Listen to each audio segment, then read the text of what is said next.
நாட்டு மக்களுக்கு தெரிவிக்கிறது என்னன்னா, நம்ம நாட்டை ஆண்டுகிட்டு இருக்கிற இந்திரத்யும்ன மகாராஜாவுக்கு ஆன்மீக விஷயமா ஒரு பெருத்த கவலை ஏற்பட்டிருக்கு.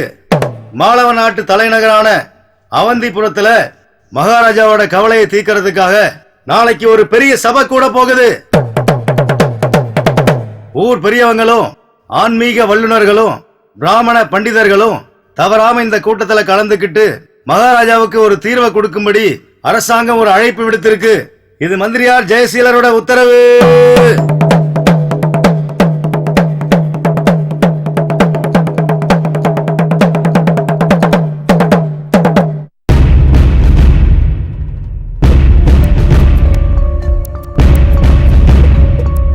சூரியகுல தோன்றலே போற்றி போற்றி. அதர்மத்தை அழித்து உண்மையான தர்மத்தை நிலைநாட்டி சூரிய தேவனை போன்று இப்புவியெங்கும் ரதத்தில் பவனி வந்து எங்கள் வாழ்வின் இருளை போக்கிய இந்திரத்யும்ன மகாராஜனே போற்றி போற்றி.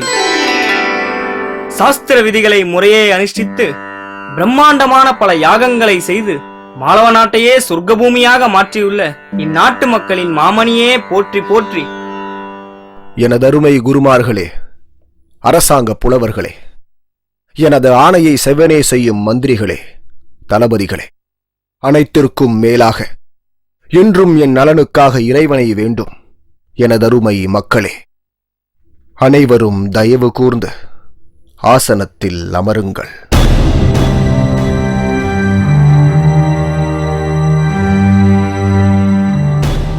என்ன இல்லை இந்த திருநாட்டில்? பின்பு எதற்காக அரசனுக்கு இப்படி ஒரு கவலை என்று நீங்கள் யோசிக்கலாம். ஆம், நீங்கள் நினைப்பது சரிதான். இறைவனின் கருணையால் நாடு, செல்வம், செழிப்பு, அந்தஸ்து என அனைத்தும் எனக்கு கிடைத்துள்ளது. இருப்பினும் உள்ளத்தில் அமைதியை இழந்த ஒரு ஆண்டியாகவே இன்று நான் நிற்கிறேன். மன்னிக்க வேண்டும் மன்னா. தாங்கள் இப்படி பேசுவது எங்களுக்கு வேதனையை அளிக்கிறது. மாலவ நாடு செல்வத்தின் மணிமகுடம் என்றால் அதன் தலைநகரான அவந்திபுரம் விலை மதிப்பற்ற மாணிக்கம். அப்படி இருக்க எனதருமை மந்திரி ஜெயசீலரே, நம் நாட்டின் செல்வ செழிப்பை கண்டு வேற்று நாடுகள் வேண்டுமானால் பெருமைப்படலாம். ஆனால் என்னிடம் உள்ள அனைத்தையும் யாருடைய பொற்பாதங்களில் நான் அர்ப்பணிக்க வேண்டுமோ அவர் எனக்கு காட்சி அளிக்காத போது வெறுமே இந்த பௌதிக செல்வத்தால் என்ன பிரயோஜனம்? மகாராஜா, தாங்கள் யாரை பற்றி கூறுகிறீர்கள்? வேறு யார்? அனைத்து செல்வத்திற்கும் அதிபதி, இம்முழு பிரபஞ்சத்திற்கும் எஜமானர், பரமபுருஷ பகவான் ஸ்ரீ விஷ்ணு. அவரின் திருமுகத்தை தரிசிக்காமல் என் மனம் இருண்ட பாலைவனமாக காட்சியளிக்கிறது. நான் பெற்றுள்ள இந்த செல்வம், பதவி, மாளிகை அனைத்தும் காலம் எனும் சூறாவளியால் ஒரு நாள் அழிந்துவிடப் போகிறது. நான் ஆண்டு வரும் இந்த மாலவ நாடு வெறும் பௌதிக சுகத்தை அள்ளிக் கொடுக்கும் சொர்க்க பூமியாக இருப்பதில் எனக்கு விருப்பமில்லை. மாறாக பிறப்பு, இறப்பு, முதுமை, வியாதி எனும் கர்ம பந்தத்திலிருந்து இந்நாட்டு மக்களை கரை சேர்க்கும் ஸ்ரீ விஷ்ணுவின் வாசஸ்தலமான வைகுண்டமாக மாற வேண்டும். அந்த பரமபுருஷ பகவானை நான் தினந்தோறும் தரிசித்து என் வாழ்நாளில் மீதமுள்ள நாட்கள் அனைத்தையும் அவரின் பொற்பாதங்களில் அர்ப்பணித்து அவருக்கு நான் சேவை செய்ய வேண்டும். என் மதிப்பிற்குரிய பெரியோர்களே, நான் கேட்கப் போவது ஒரே ஒரு கேள்வி. அதற்கு எனக்கு வேண்டியது ஒரே ஒரு உன்னதமான பதில். நான் தேடும் அந்த பரமபுருஷ பகவான் ஸ்ரீ விஷ்ணு எங்கே இருக்கிறார்?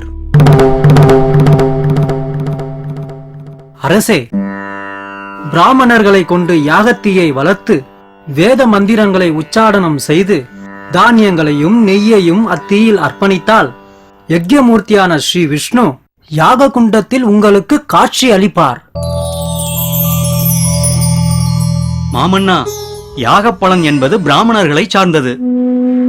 வேத மந்திரத்தை உச்சரிக்கும் பிராமணர்களில் யாரேனும் ஒருவர் தகுதியற்றவர்களாக இருந்தாலும் யக்ஞ புருஷனான விஷ்ணு காட்சியளிக்க மாட்டார். அது மட்டுமின்றி நாம் இருப்பது கிருதாயுகத்தில், அதாவது 4 யுகங்களில் முதன்மையான சத்திய யுகத்தில். சத்திய யுகத்தில் இறைவனை அடைய நாம் செய்ய வேண்டிய யுக தர்மம் அஷ்டாங்க யோகமாகும். எனவே நாட்டை துறந்து காட்டில் குடிபுகுந்து ஒரு புண்ணிய கஷேத்திரத்தை தேர்ந்தெடுத்து நிலத்தில் தர்பை புல்லை பரப்பி அதன் மேல் மான் தோளால் மூடி உயர்ந்த ஒரு ஆசனத்தை அமைத்து புருவ மத்தியில் பார்வையை நிறுத்தி ஹிருதயத்தில் உள்ள பரமாத்மாவை தியானித்தால் தாங்கள் தேடும் அந்த விஷ்ணு உங்கள் மனதில் காட்சி அளிப்பார். ஆம், நீங்கள் இருவர் சொல்வதும் சரிதான். அனைத்தையும் துறந்து தன் வாழ்நாளில் பெரும் பகுதியை காட்டில் கழித்து கடுமையான தவங்களை செய்து பரமாத்மாவை ஹிருதயத்தில் தரிசிக்கும் அந்த உயர்ந்த யோகிகளின் பாதங்களில் விழுந்து நான் வணங்குகிறேன். ஆனால் தயவு செய்து ஒன்றை புரிந்து கொள்ளுங்கள். நான் பகவானை தரிசிக்க நினைப்பது மனதாலோ அல்லது யாகத்தீயிலோ அல்ல. நேருக்கு நேராக நான் அவரை தரிசிக்க வேண்டும். அவரின் பொற்பாதங்களை கட்டித் தழுவ வேண்டும். என்னிடம் உள்ள அனைத்து உடைமைகளையும் அவருக்கு அர்ப்பணிக்க வேண்டும். அதற்கு ஏதாவது ஒரு வழியை கூறுங்கள்.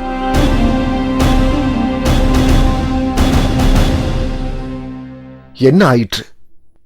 ஏன் சபையே அமைதியாக காட்சியளிக்கிறது? சாஸ்திர வல்லுநர்களும் ஆன்மீக பெரியோர்களும் உள்ள இந்த அவந்திப்புரத்தில் என் கேள்விக்கு பதில் கூற ஒருவர் கூட இல்லையா? உண்டு மகாராஜா. யாரது? சபைக்கு வெளியே இருந்து பேசுவது யார்? தயவு செய்து உள்ளே வாருங்கள்.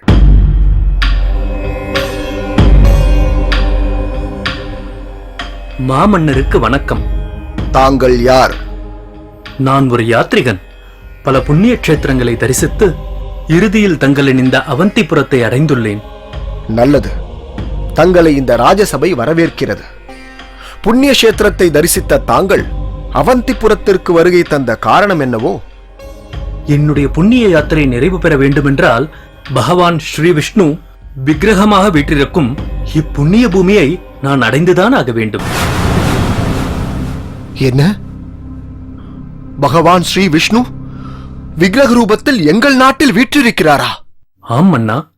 இன்பமும் துன்பமும் கலந்த இப்பௌதீக உலகத்திலிருந்து மக்களை விடுவிக்க பகவான் ஸ்ரீ விஷ்ணு நீலமாதவர் எனும் பெயரில் இப்பூவுலகில் தோன்றியுள்ளார். அந்த பரமபுருஷரின் கருணையால் நம்முடைய இந்த பௌதீக கண்களைக் கொண்டே அவரை நேருக்கு நேராக தரிசிக்கலாம். நான் இதை வன்மையாக ஆட்சேபிக்கிறேன் மன்னா. பரமபுருஷ பகவான் இப்பிரபஞ்சம் முழுவதும் சர்வ வியாபியாக வியாபித்திருக்கிறார். அவரை ஒரு ஜடப்பொருளை வைத்து உருவாக்கிய ரூபத்திற்குள் கட்டுப்படுத்தி பார்ப்பது மிகவும் தவறான செயலாகும். நீங்கள் நினைப்பது தவறு. கர்மிகளுக்கோ ஞானிகளுக்கோ இல்லை யோகிகளுக்கோ வேண்டுமானால் இறைவனை விக்கிரக ரூபத்தில் வழிபடுவது கடினமாக இருக்கலாம். ஆனால் பக்தர்களுக்கோ இறைவனின் கருணையால் இதுவே எளிமையான வழி. கல், மண், மரம், உலோகம் போன்ற எந்த ஒரு ஜடப்பொருட்களை கொண்டு பகவானின் ரூபம் உருவாக்கப்பட்டிருந்தாலும் பகவான் ஸ்ரீ விஷ்ணுவின் தொடர்பால் அது ஆன்மீக மயமாக மாற்றப்படுகிறது. பகவானின் ரூபம், நாமம், வாசஸ்தலம், செயல்கள் அனைத்தும் ஆன்மீக இயற்கையை கொண்டது. பகவானுக்கும் இவற்றிற்கும் எந்த வேறுபாடும் இல்லை. ஜீவாத்மாவிற்கும் பகவானுக்கும் நேரடி தொடர்பு ஏற்படவே கருணையே வடிவமான ஸ்ரீ விஷ்ணு நீலமாதவராக தோன்றியுள்ளார். அவரை நாம் வழிபட்டு பகவானோடு விடுபட்டு போன நம்முடைய உறவு முறையை நாம் மீண்டும் புதுப்பித்துக் கொள்ள வேண்டும். தங்கள் திருவாயிலிருந்து வரும் வார்த்தைகளை கேட்கும் பொழுது என் மனம் மகிழ்ச்சியில் திளைக்கிறது. என் உடல் மயிர்கூச்செரிகிறது. இனி எந்த விவாதமும் வேண்டாம்.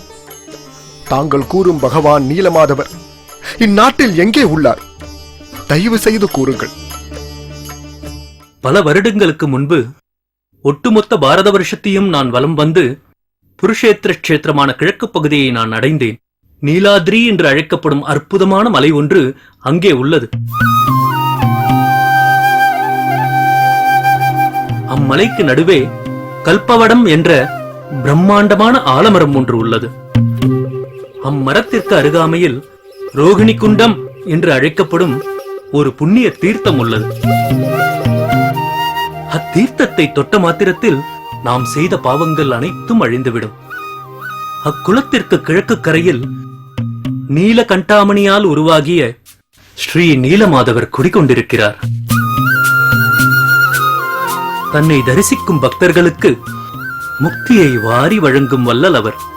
அந்த அற்புதமான ஆன்மீக ஸ்தலத்தால் ஈர்க்கப்பட்டு 1 வருட காலம் என் சேவையை நான் அங்கேயே செய்தேன். அவரின் கருணையால் காணுமிடமெல்லாம் அந்த புருஷோத்தமரை நான் தரிசித்துக் கொண்டிருக்கிறேன். அவரே என்னை முழுமையாக வழிநடத்திக் கொண்டிருக்கிறார். இல்லையென்றால் தங்களின் கேள்விக்கு பதில் கூற என்னால் எப்படி இந்த ராஜசபைக்கு வர முடியும்? நன்றி யாத்ரீகரே, மிக்க நன்றி. தங்கள் திருவாயிலிருந்து வரும் ஒவ்வொரு வார்த்தைகளும் வேத மந்திரமாக என் செவியில் ஒலிக்கிறது. பரமபுருஷ பகவானை தரிசிக்கும் எனது லட்சியம் நிறைவேறும் காலம் வந்துவிட்டது. பகவான் நீலமாதவரை தேடி கிழக்கு நோக்கி நான் இப்பொழுதே புறப்படுகிறேன். அவசரம் வேண்டாம் மன்னா. நீலமாதவரை தேடி தாங்கள் சென்று விட்டால் அரசாங்க பணி அனைத்தும் நின்றுவிடும். அது மட்டுமின்றி அது பாதுகாப்பானதும் அல்ல. யாத்ரீகரோடு நானும் ஒரு சில பிராமணர்களும் செல்கிறோம். நீலமாதவர் உள்ள நீலாதிரி மலையை நாங்கள் கண்டுபிடிக்கிறோம். எனதருமை நண்பா வித்யாபதி, ஆன்மீக விஷயங்களில் மட்டுமின்றி அரசாங்க பணியிலும் பல ஆலோசனைகளை தந்து எனக்கு நீ உறுதுணையாக இருந்துள்ளாய். என் வாழ்வின் குறிக்கோளான ஸ்ரீ விஷ்ணுவை அடையும் வழியிலும் நீயே துணையாக இருப்பாயாக. நீலமாதவரை பற்றிய உன் செய்திக்காக நான் இங்கு காத்துக் கொண்டிருப்பேன். பிரம்மாண்டமான பேரணியை அமைத்து நீலமாதவரை நம் நாட்டிற்கு நாம் அழைத்து வருவோம். நிச்சயம் மன்னா. நான் விடைபெறுகிறேன். ஜெயம் உண்டாகட்டும்.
निश्चिताम उद्भूते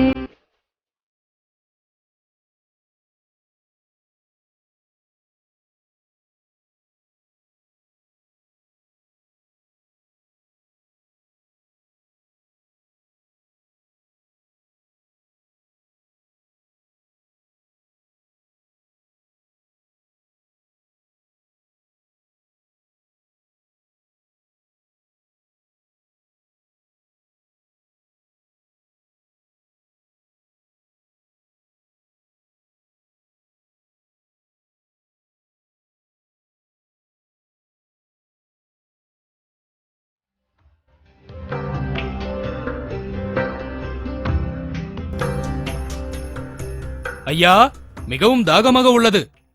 குடிக்க சிறிது தீர்த்தம் கிடைக்குமா? இதோ வருகிறேன்.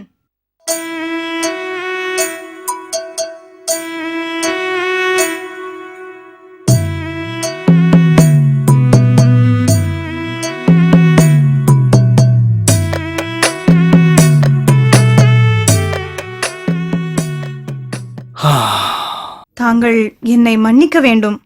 தங்களை பார்த்தால் உயர்ந்த குலத்தில் பிறந்திருக்கும் பிராமணரைப் போல் தோன்றுகிறீர்கள். ஆனால் நானோ சபர குலத்தை சேர்ந்த ஒரு தாழ்ந்த காட்டுவாசி. உண்மையில் தாங்கள் என் கையால் நீரை பருகக்கூடாது. இருப்பினும் தாங்கள் பார்ப்பதற்கு மிகவும் களைப்பாக இருந்ததால் தான் நான் நீரை கொடுத்தேன். தயவு செய்து என்னை மன்னித்து விடுங்கள். மன்னிப்பதா? நான் தங்களுக்கு நன்றியை அல்லவா தெரிவிக்க வேண்டும்? உயர்ந்தவன் தாழ்ந்தவன் என்பதை ஒருவரின் பிறப்பை கொண்டு நிர்ணயிக்க கூடாது. நல்ல சுபாவத்தையும் விஷ்ணுவின் மீது அவருக்குள்ள பக்தியையும் பொறுத்துதான் ஒருவர் உயர்ந்தவரா தாழ்ந்தவரா என்று நிர்ணயிக்க முடியும். பகவானை போற்றி நீங்கள் பாடிய ஸ்லோகத்தை கேட்டபோது என் உள்ளம் மகிழ்ந்தது. இது ஒன்று போதும் தாங்கள் ஒரு வைஷ்ணவி என்பதை நிரூபிக்க. வைஷ்ணவர்கள் தேவர்களை விட உயர்ந்தவர்கள். அப்படி இருக்க பிராமணர்களைப் பற்றி என்ன சொல்வது? சரி, இங்கு தாங்கள் மட்டும்தான் வசிக்கிறீர்களா? இல்லை, என் தந்தையும் உள்ளார். அவரின் பெயர் விஸ்வவசு. எங்கள் சபர குலத்திற்கு தலைவர். என் தந்தை விஷ்ணுவின் மீது அசைக்க முடியாத பக்தி உள்ளவர். உண்மையை சொல்ல வேண்டும் என்றால் என்னை விட பகவான் ஸ்ரீ விஷ்ணுவின் மீதுதான் அவருக்கு பாசம் அதிகம். அதுவே உயர்ந்த வைஷ்ணவரின் லட்சணம். எங்கே அவர்? அவர் தினமும் காலையில் காட்டுக்குள் சென்று விடுவார். பொழுது கழிந்துதான் வருவார். தாங்கள் எங்கிருந்து வருகிறீர்கள்? என் பெயர் வித்யாபதி. அவந்திபுரத்திலிருந்து வருகிறேன். மாலவ நாட்டு மன்னன் இந்திரதிம்னனின் அரசாங்க புரோகிதன் நான். மகாராஜாவின் ஒரு முக்கியமான பணிக்காக இவ்வூரை நான் அடைந்துள்ளேன். என் பணி தீரும் வரை நான் இங்கு எங்காவதுதான் தங்க வேண்டும். என்னுடன் வந்த மற்ற சிலர் வழி தவறி எங்கோ சென்று விட்டார்கள். உங்களின் பெயர்? லலிதா. அற்புதமான பெயர். சரி, நான் விடைபெறுகிறேன். சற்று பொறுங்கள். தங்களை பார்த்தால் வெகு தூரம் நடந்து வந்த களைப்பு தெரிகிறது.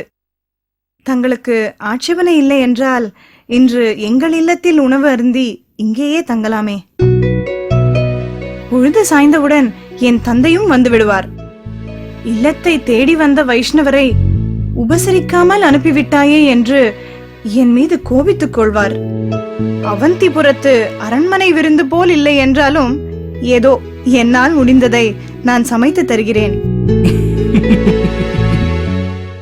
வைஷ்ணவர்களை உபசரிக்க வேண்டும் என்ற தங்களின் மனம் அவந்திபுரத்து அரண்மனை விருந்தை விட மிக மிக உயர்ந்தது. தங்களிடம் சங்கம் வைத்துக் கொள்ள நான் தான் பாக்கியம் செய்திருக்க வேண்டும். தங்களின் விருப்பப்படியே ஆகட்டும். மிக்க நன்றி. இதோ நொடியில் சமைத்து விடுகிறேன். பக்தர்களின் உள்ளம் இறைவன் வாழும் இல்லம்.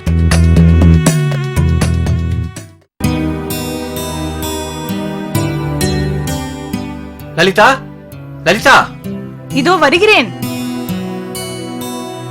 லலிதா, சூரியன் உதித்தாகிவிட்டது.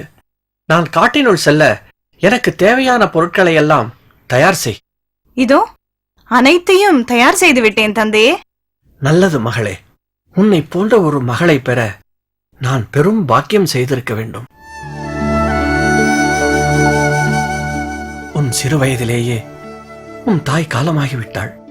அன்று முதல் உன்னை எப்படி வளர்க்கப் போகிறேனோ என்ற பயம் என் மனதை குடைந்து கொண்டிருந்தது. இறைவனின் அருளால் நற்பண்புகள் நிறைந்த உயர்ந்த குணவதியாக நீ வளர்ந்து உயர்ந்த பிராமண குலத்தில் பிறந்த அவந்திபுரத்தின் அரண்மனை புரோகிதர் வித்யாபதி உனக்கு கணவனாகவும் கிடைத்து விட்டார். எல்லாம் ஸ்ரீ விஷ்ணுவின் கருணை. ஆம் தந்தையே. மிகுந்த தாகத்துடன் அன்று அவர் நம் இல்லத்தின் வாசலில் வந்து நின்றபோது அவர்தான் எனக்கு மாலை சூடப் போகிறார் என்பதை நான் நினைத்து கூட பார்க்கவில்லை. வித்யாபதி மிகவும் எளிமையானவர்.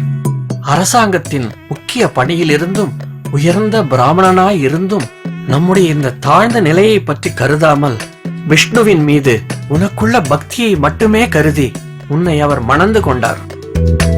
அந்த உயர்ந்த குணம்தான் அவர் என்னிடம் உன்னை மணந்து கொள்ள விருப்பம் தெரிவித்த போது நான் உடனே சம்மதிக்க உண்மையான காரணம். எந்த வகையிலும் அவர் மனம் நோகும்படி நீ நடந்து கொள்ளாதே.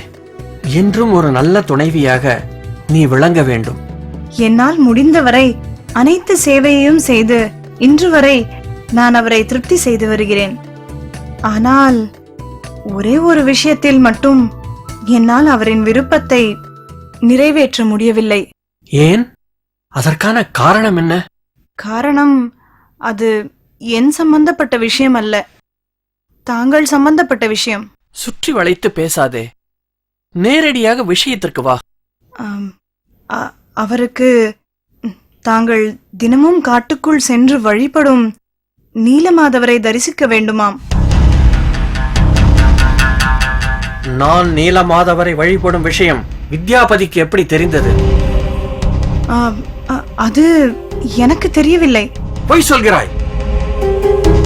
அவனுடைய இனிமையான பேச்சில் மயங்கி தந்தைக்கு கொடுத்த வாக்கையும் மறந்து நீதான் அவனிடம் கூறியிருக்க வேண்டும். இல்லை, அதை நானாக கூறவில்லை.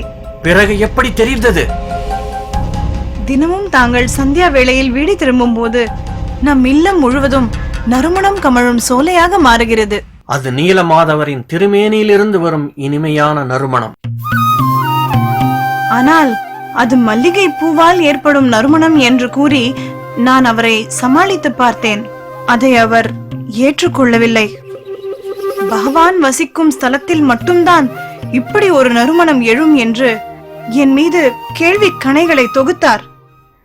நான் என்ன செய்வது? கட்டிய கணவனிடம் பொய் உரைப்பது ஒரு பெண்ணிற்கு அழகா? என்னை தாங்கள் அப்படி வளர்க்கவில்லையே தந்தையே. இப்பொழுது புரிந்துவிட்டது. சூழ்ச்சி. அரசவை பிராமணர்கள் புத்திசாலிகள். நீலமாதவர் உள்ள இடத்தை தெரிந்து கொள்ளதான் அவன் உன்னை மணந்திருக்க வேண்டும். அவந்திபுரத்திலிருந்து எத்தனை படைகள் வந்தாலும் நீலமாதவரை கண்டுபிடிக்க முடியாது. அவர் இருக்கும் இடம் எனக்கு மட்டும்தான் தெரியும். என்னிடம் இருந்து அவரை யாராலும் பிரிக்க முடியாது. தாங்கள் நினைப்பது தவறு. தங்களைப் போன்றே அவரும் ஒரு தூய வைஷ்ணவர். நீலமாதவரை தரிசிக்க வேண்டும் என்ற ஆசையால் தான் அவர் அப்படி கேட்கிறார். மேலும் நீலமாதவரின் வழிபாட்டில் அவர் தங்களுக்கு உதவியாகவும் இருப்பார். எனக்கு யாருடைய உதவியும் தேவையில்லை. நேரமாகிவிட்டது. எனக்காக நீலமாதவர் காத்துக் கொண்டிருப்பார். தந்தையே, நான் சொல்வதை தயவு செய்து கேளுங்கள். அவர் தங்களின் மருமகன். தாங்கள் அவரை நீலாத்ரி மலைக்கு அழைத்து செல்ல மறுத்துவிட்டால் அவர் மனம் நொந்து விடுவார். விரக்தியால் இவ்வூரை விட்டே சென்று விடுவார். திரும்பி வரவே மாட்டார். பிறகு என் நிலைமை என்ன ஆகும் என்று சற்று சிந்தித்து பாருங்கள். அவர் இல்லாத இந்த வாழ்வே எனக்கு வேண்டாம். நான் என் உயிரை மாய்த்துக் கொள்வேன். நீலமாதவா, எதற்காக என்னை இப்படி சோதிக்கிறாய்? எழுந்திரு. என்னால் உன் திருமண வாழ்விற்கு எவ்வித கேடும் ஏற்பட வேண்டாம். நான் வித்யாபதியை என்னுடன் அழைத்துச் செல்கிறேன். நன்றி தந்தையே, மிக்க நன்றி. ஆனால் ஒரு நிபந்தனை. என்ன தந்தையே? ஆம், நான் வித்யாபதியின் இரு கண்களையும் ஒரு துணியால் மூடிதான் நீலமாதவரின் இருப்பிடத்திற்கு அழைத்துச் செல்லுவேன். எனையின்றி வேறு எவருக்கும் அந்த வழி தெரியக்கூடாது. தாங்கள் சம்மதித்ததே மிக்க மகிழ்ச்சி. தாங்கள் விருப்பப்படியே ஆகட்டும். வித்யாபதியை சீக்கிரம் தயாராகச் சொல். சரி தந்தையே. நீலமாதவா, உன் கருணையே கருணை. லலிதா, சுவாமி, என்றும் இல்லாத அளவிற்கு இன்று மிகவும் மகிழ்ச்சியாக காட்சியளிக்கின்றாயே. நான் சொல்ல போகும் செய்தியை கேட்டால் தாங்கள் மகிழ்ச்சியில் திளைத்து விடுவீர்கள். அப்படி என்ன செய்தி? நீலமாதவர் உள்ள நீலாத்ரி மலைக்கு தங்களை அழைத்துச் செல்ல என் தந்தை சம்மதித்து விட்டார். உண்மையாகவா கூறுகிறாய்? ஆம் சுவாமி. மிக்க மகிழ்ச்சி. நாம் அவந்திபுரத்திற்கு சென்றதும் இதற்கான மிகப்பெரிய பரிசு உனக்காக காத்துக் கொண்டிருக்கும். தங்கள் மனம் மகிழ்ந்தால் அதுவே எனக்கு மிகப்பெரிய பரிசு. ஆனால் என் தந்தை ஒரு நிபந்தனை விடுத்துள்ளார். தங்கள் இரு கண்களையும் கட்டிதான் நீலமாதவரிடம் அழைத்துச் செல்வாராம். ஓ, பரவாயில்லை லலிதா. எப்படியானால் என்ன, எனக்கு நீலமாதவரை தரிசிக்க வேண்டும். அதற்கான எந்த நிபந்தனைக்கும் நான் தயார். நீ சிறிது கடுகு விதைகளை சிறிய துணியில் கட்டி என்னிடம் கொடு. சமையலுக்கு பயன்படுத்தும் கடுகா? ஆம், நீலமாதவரை நான் வழிபடப் போகும் முக்கியமான தானியங்களில் அதுவும் ஒன்று. போய் எடுத்து வா. ஆ, சரி. என் கண்களை கட்டி அழைத்துச் சென்றால் என்ன? நீலாதிரி மலைக்கு போகும் வழியில் நான் இடப்போகும் இந்த கடுகு விதைகள் நாளை செடிகளாக உருவாகி இந்திரத்யும்ன மகாராஜனை நீலமாதவரிடம் அழைத்துச் செல்லும் வழிகாட்டிகளாக மாறும்.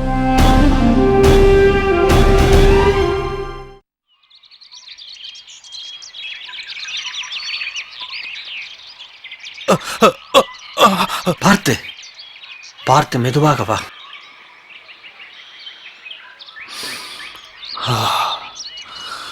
ஆஹா, அருமையான நறுமணம். இம்மணத்தை சுவாசித்தால் இப்பேற்பட்ட ரோகமானாலும் குணமாகிவிடும் போலிருக்கிறதே. ஆம், அது நீலாద్రి மலையிலிருந்து வரும் வாசம். நாம் தற்போது ஊரை கடந்து நீலாద్రి மலையை அடைந்துள்ளோம்.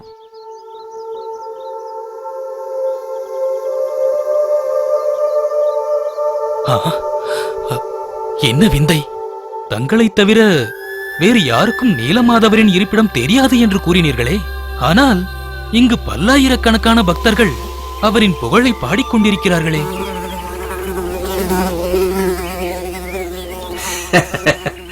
வித்யாபதி, அது தேனீக்களின் ஓசையிலிருந்து வரும் ரீங்காரம்.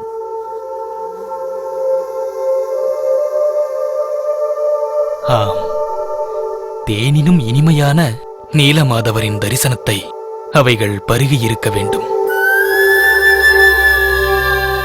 வா, முன்னே செல்லலாம்.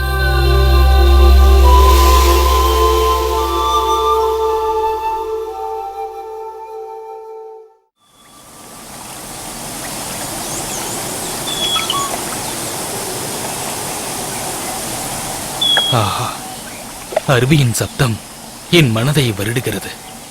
அதிலிருந்து வரும் சாரல் என் தேகத்தை குளிரச் செய்கிறது.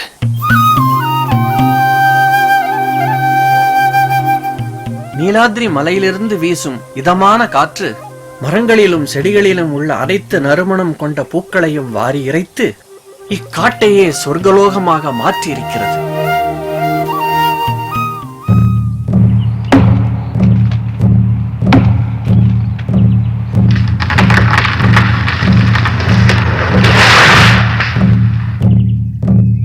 என்ன இது? அருகில் ஏதாவது படைகள் முகாமிட்டிருக்கின்றதா? அவர்கள் மரத்தை சாய்க்கின்ற சப்தம் எனக்கு தெளிவாக கேட்கின்றதே.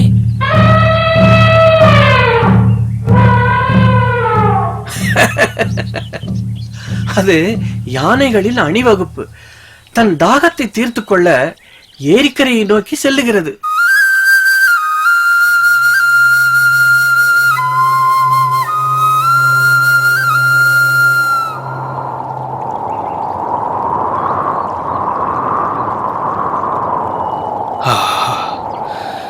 காற்றின் குளுமை மேலும் அதிகரிக்கிறது. நீலமாதவரை தரிசிக்கப் போகும் அனைத்து அறிகுறிகளும் என் மனதை மகிழ்விக்கிறது. ஆம், நீலமாதவரின் பொற்பாதங்களில் இருந்து வரும் புனித தீர்த்தமான ரோகிணி குண்டத்தின் கிழக்கு கரையை நாம் அடைந்துள்ளோம். இன்னும் சில நொடிகளில் நாம் நீலமாதவரை அடைந்து விடுவோம்.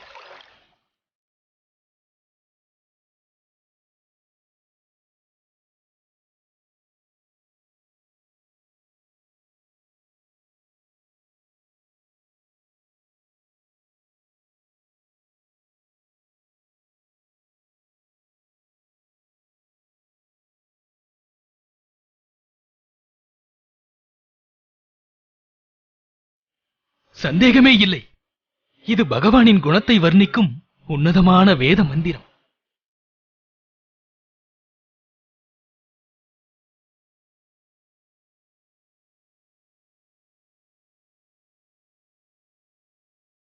ஆம், தேவர்கள் நீலமாதவரை தரிசிக்க வந்துள்ளார்கள்.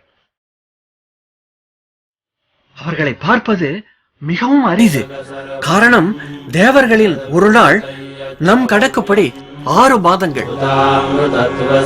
இது தவறவிட்டால் மீண்டும் 6 மாதங்கள் காத்திருக்க வேண்டும். மாமா, தயவு செய்து என் கண்களை திறந்து விடுங்கள். அவர்களை நானும் தரிசிக்கிறேன். ஓ, ஆனந்தத்தில் நான் என்னையே மறந்து விட்டேன்.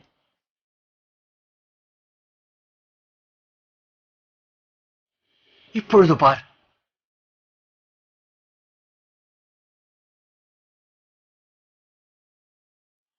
அதோ இந்திரன்.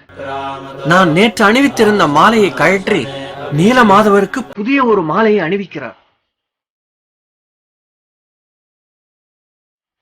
அதோ வருணதேவர் நீலமாதவருக்கு ஆரத்தி எடுக்கிறார்.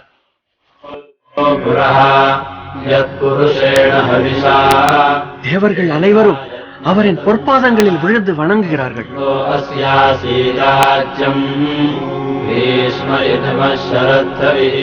பார்த்தாயா வித்யாபதி, நீலமாதவர் ஓய்வெடுக்க நேற்று அவரின் குகையை நான் மறைத்தது போலவே எனக்கு எந்த சந்தேகமும் ஏற்படாத வண்ணம் நீலமாதவரின் குகையை அவர்கள் மூடுகிறார்கள்.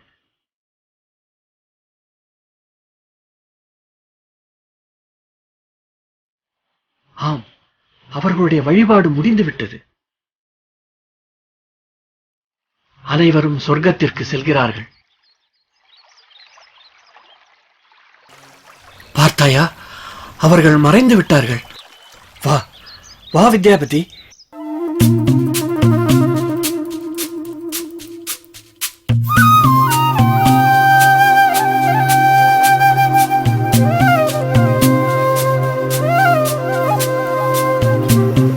இதோ இதுதான் என் நீலமாதவர் வீற்றிருக்கும் வைகுண்டம்.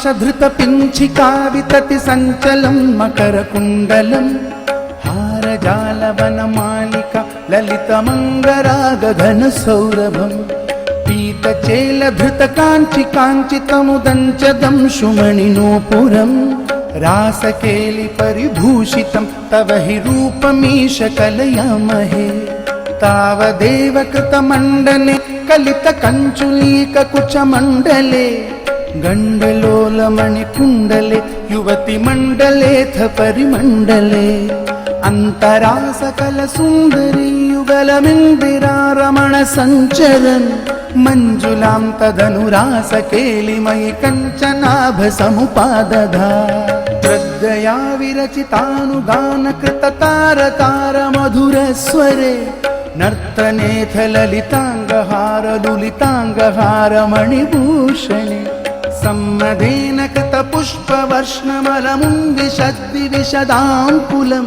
चिन्मये त्वयि निलीयमानमिव सम्मुमोह सवधूकुलम् स्विन्नसन्नतनुवल्लरि तदनु कापि नाम पशुपाङ्गना कान्तमं समवलम्बते स्म तव कान्तिभारमुकुलेक्षणा काचिदाचलितकुन्तल नवपटीरसारघनसौरभम् वञ्चनेन तव सञ्चुचुम्बभुजमञ्चितोरुपुलकाङ्गुरुम् गानमीशविरतं क्रमेण किल वाद्यमेलनमुपारतं ब्रह्मसम्मदरसाकुल सदसि केवलं ननतुरङ्गना नाविदन्नपि च नीविकं किमपि कुन्तलीमपि च कञ्चुलीं ज्योतिषामपि कदम्बकं दिवि विलम्बितं किमपरं ब्रुवे केशपाशधृतपिञ्चिका वितति चञ्चलन् मकरकुण्डलं हारजालवनमालिका ललितमङ्गरागगनसौरभं पीतचेलधृत काञ्चि काञ्चितमुदञ्च तं सुमणिनूपुरं दासकेळि परिभूषितं तव हि रूपमीश कलयामहे. வித்யாபதி, அற்புதமாக நாம சங்கீர்த்தனம் செய்து நீலமாதவரை நீ திருப்திப்படுத்தி விட்டாய்.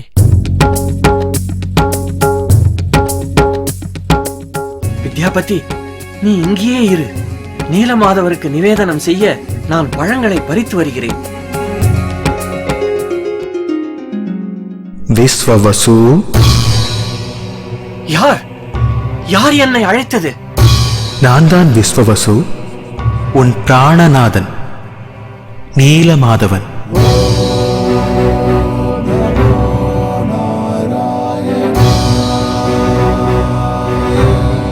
தாங்களா? தாங்கள் இதற்கு முன்பு இப்படி பேசியதில்லையே. அனைத்திற்கும் காலம் நேரம் என்று ஒன்று உண்டு. நான் கூறுவதை கவனமாக கேள். இத்தனை நாட்கள் மிகவும் பக்தியுடன் எளிமையான வழியில் நீ எனக்கு சேவை செய்தாய். உன் பக்தியைக் கண்டு நாம் மெச்சினோம்.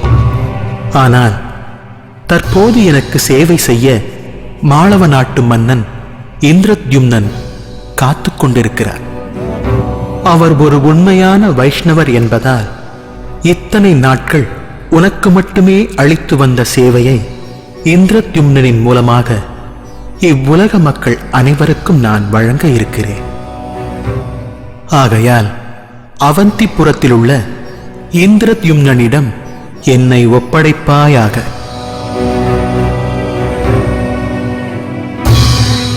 வேண்டாம் சுவாமி, வேண்டாம். இது என்ன கொடுமை! இத்தனை நாட்களாக நமக்குள் இருந்த உறவு இப்பொழுது துண்டிக்கப்பட வேண்டுமா? நீலமாதவா, ஏன் மௌனம் சாதிக்கிறீர்கள்? என் கேள்விக்கு பதில் கூறுங்கள். ஐயோ, என் மேனி தீயில் கருகுவதைப் போல் எரிகிறதே. மாமா, கவலைப்படாதீர்கள். நீலமாதவரை யாரும் கட்டுப்படுத்த முடியாது. அவர் காற்றைப் போன்று சுதந்திரமானவர். ஆம், அந்த காற்று இப்பொழுது சூறாவளியாக மாறி வேரோடு என்னை சாய்த்து விட்டது. பகவான் ஸ்ரீ விஷ்ணு லக்ஷ்மிபதி, செல்வத்திற்கு அதிபதியான பல்லாயிரக்கணக்கான லக்ஷ்மிகள் அவரின் பொற்பாதங்களில் சேவை செய்கின்றனர். அதே ஐஸ்வர்யத்துடன் இந்திரத்யும்ன மகாராஜாவால் வழிபடப்பட வேண்டும் என்று அவர் எண்ணுகிறார். உனக்கு வேண்டுமானால் அவர் லட்சுமிபதியாக இருக்கலாம். ஆனால் என்னை பொறுத்தவரை அவர் நீலாத்ரி மலையில் வசிக்கும் நீலமாதவர். சபரகுலத்தில் பிறந்த இந்த தாழ்ந்த பக்தனின் சிறிய சேவையை முழு திருப்தியுடன் ஏற்றுக்கொள்பவர். இப்பொழுது அவரின் மனம் மாறியிருக்கிறது என்றால் யாரோ அவரது மனதை கலைத்திருக்க வேண்டும். இது என்ன குழந்தைத்தனமான பேச்சு? அனைவரின் ஹிருதயத்திலும் பரமாத்மாவாக வீற்றிருக்கும் சர்வ வியாபி அவர். யாராலும் அவரை கட்டுப்படுத்த முடியாது. பொய்! தந்திரக்கார பிராமணா, அழகிய வார்த்தைகளை பயன்படுத்தி நீலமாதவரை போற்றி பாடி என்னிடம் இருந்து அவரை பிரிக்க நினைப்பது நீதான். உன்னை விடமாட்டேன். என்னிடமிருந்து நீலமாதவரை யாராலும் பிரிக்க முடியாது. இல்லை, தாங்கள் நினைப்பது தவறு. நீலமாதவரின் விருப்பத்திற்கும் எனக்கும் எந்த சம்பந்தமும் இல்லை. யாரை ஏமாற்ற பார்க்கிறாய்? நீ இந்திரத்யும்னனின் பிரதான புரோகிதன். நீ நீலமாதவரை தரிசிக்க வேண்டும் என்று லலிதா கூறும் போதே நான் சந்தேகப்பட்டேன். சபர குலத்தவரை பற்றி என்ன நினைத்தாய்? நீ இந்த காட்டை விட்டு வெளியே சென்றால்தானே உன் வாழ்க்கை இங்கேயே முடிய போகிறது. வா வா. என்னை எங்கே அழைத்துச் செல்லுகிறீர்கள்? என் மதிப்பிற்குரிய மருமகனுக்கு சரியான மரியாதை கொடுக்க வேண்டும். வா. என்னை விடுங்கள். யாராவது என்னை காப்பாற்றுங்கள். அவந்திபுரத்தில் இருந்து எந்த சேனை வந்து உன்னை காப்பாற்றும் என்று நான் பார்க்கிறேன். போ.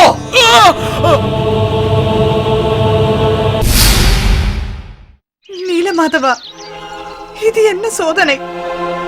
உன்னை தரிசிக்க வேண்டும் என்று பேராவல் கொண்டு என் தந்தையோடு இந்த நீலாதிரி மலைக்கு என் கணவர் வந்தார். ஆனால் திரும்பி வரும் பொழுது என் தந்தை மட்டும்தான் வீடு திரும்பினார்.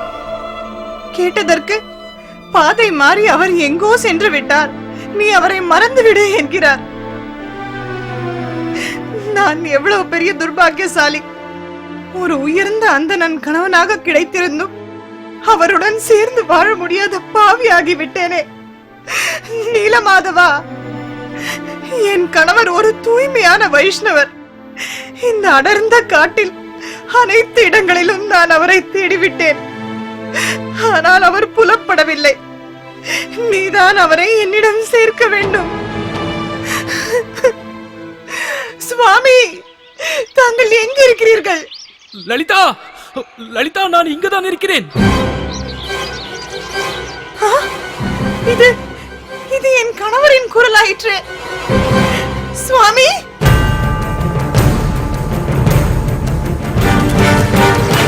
சுவாமி, இது இது என்ன கொடுமை!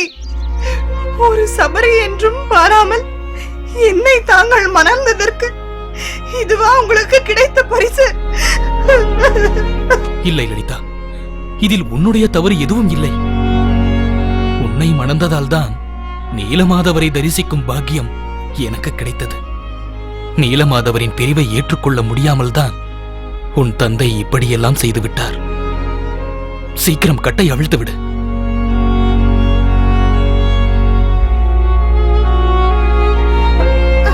எழுந்திருங்கள், எழுந்திருங்கள் சுவாமி. இனியும் நேரத்தை வீணாக்குவதில் எந்த அர்த்தமும் இல்லை. நான் உடனடியாக அவந்திபுரத்திற்கு செல்ல வேண்டும். நீலமாதவரை பற்றிய செய்தியை இந்திரத்யும்ன மகாராஜாவிடம் கூறி அவரை இங்கு அழைத்து வர வேண்டும். நானும் உங்களுடன் வருகிறேன். இல்லை லலிதா, நீ உன் இல்லத்திற்கு திரும்பவில்லை என்றால் உன் தந்தைக்கு சந்தேகம் வந்துவிடும். நான் அவந்திபுரத்தை அடைய குறைந்தது 1 மாத காலமாவது ஆகும். வழியில் அவர் என்னை தடுத்து நிறுத்தவும் வாய்ப்புள்ளது. அதனால் உன் தந்தைக்கு எந்த சந்தேகமும் ஏற்படாத அளவிற்கு நீ எப்பொழுதும் போலவே நடந்து கொள்ள வேண்டும். கூடிய விரைவில் நான் திரும்பி வந்து விடுவேன். சுவாமி, தயவு செய்து இந்த அபலையை மறந்து விடாதீர்கள். லலிதா, ஏன் இப்படியெல்லாம் பேசுகிறாய்? உன்னை மறப்பதா? இந்திரத்யும்ன மகாராஜனுக்கும் இந்நாட்டு மக்களுக்கும் நீலமாதவர் காட்சியளிக்கும் போது நாளை அச்சரித்திரத்தில் உன் பெயரும் நிச்சயம் இடம்பெற்றிருக்கும். கவலைப்படாதே.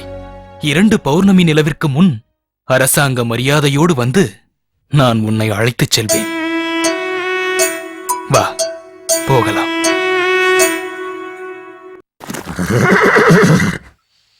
வித்யாபதி, நீலமாதவரை அடைய நாம் இன்னும் எவ்வளவு தூரம் செல்ல வேண்டும்? நாம் நீலாதிரி மலையை அடைந்து விட்டோம். ஆனால் நீலமாதவரை தரிசிக்க இன்னும் சிறிது தூரம் போக வேண்டும். கவலைப்படாதீர்கள். இன்னும் சற்று நேரத்தில் நீலாதிரி மலையின் பொக்கிஷமான நீலமாதவரை தாங்கள் தரிசிக்கலாம். வித்யாபதி, உன் வார்த்தைகளை கேட்கும் பொழுது என் மேனி சிலிர்க்கிறது. வித்யாபதி, இதற்கு மேல் ரதம் காட்டினுள் செல்ல முடியாது என்று நான் நினைக்கிறேன். ஆம் மகாராஜா, இதற்கு மேல் நாம் நடந்துதான் செல்ல வேண்டும். சரி, நான் மந்திரியையும் படைத்தளபதியையும் அழைக்கின்றேன்.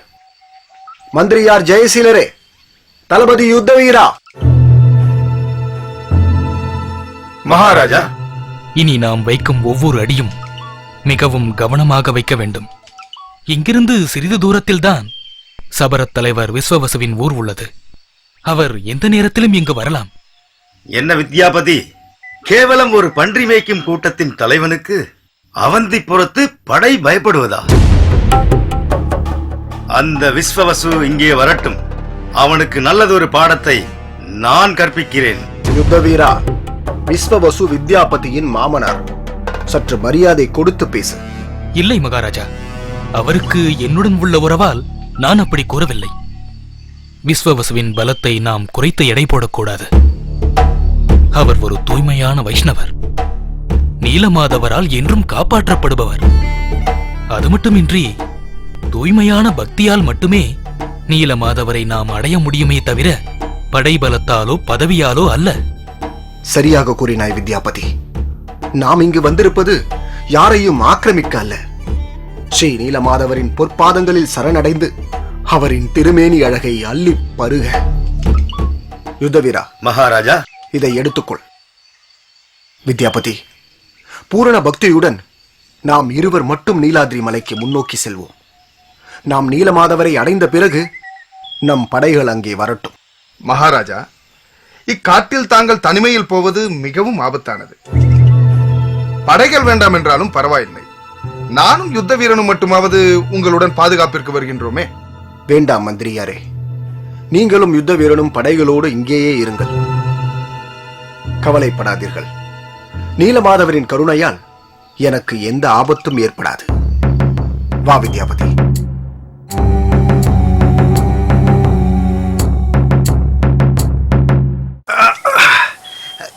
என்ன ஒரு துர்நாற்றம்! ஏன் இந்த இடம் இப்படி காட்சியளிக்கிறது? அதுதான் எனக்கும் புரியவில்லை மகாராஜா. நான் விஸ்வவசுவோடு இங்கு வந்தபோது இவ்விடம் சொர்க்கலோகத்தை எனக்கு நினைவூட்டியது. ஆனால் இன்றோ ஒரு மயான பூமியைப் போலல்லவா காட்சியளிக்கின்றது. அதோ அதோ பாருங்கள், நம்மை நீலமாதவரிடம் அழைத்துச் செல்லக்கூடிய அற்புதமான புதையல். என்ன புதையலா? வித்யாபதி, உன் கண்களை நன்கு திறந்து பார். அது வெறும் கடுகு செடிகள். வெறும் கடுகுச் செடிகள் அல்ல மகாராஜா. விஸ்வவசு நீலாதிரி மலைக்கு என் கண்களை கட்டி அழைத்து வந்தபோது வழிநெடுவும் கடுகு விதைகளை நான் உதிர்த்து வந்தேன். அந்த விதைகள்தான் தற்போது செடிகளாக மாறி நீலமாதவரை அடையும் கல்ப விருட்சமாக காட்சியளிக்கிறது. அற்புதம் வித்யாபதி, அற்புதம்! மிக புத்திசாலித்தனமான செயலை நீ செய்திருக்கிறாய். வா, அச்செடி முளைத்திருக்கும் பாதையிலேயே முன்னோக்கி நாம் செல்வோம். என்ன இது? திடீரென்று வானிலை மாறுகிறதே, மழை வரும் அபாயம் தோன்றுகிறதே. காற்றும் பலமாக வீசுகிறதே. மழை வந்துவிட்டால் கடுகு செடிகள் காற்றில் அடித்துச் சென்றுவிடும். பிறகு நீலமாதவரின் இருப்பிடத்தை அடைவது மிக கடினமாகிவிடும். வா, நாம் உடனே புறப்படலாம்.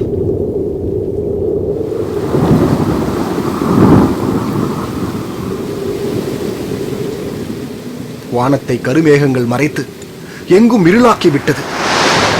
மழையின் சீற்றம் வேறு அதிகரித்துக் கொண்டே போகிறது. வித்யாபதி, ஏன் அந்த குளத்தில் உள்ள தாமரைகள் அனைத்தும் வாடி அங்கும் இங்கும் சிதறிப்போய் கிடக்கிறது? மகாராஜா, அக்குளத்தின் ஒரு துளி நீர் நம் தேகத்தில் பட்டாலும் நாம் செய்த அனைத்து பாவங்களும் அழிந்து போகும் அற்புதமான ரோகிணி குண்டம் இது.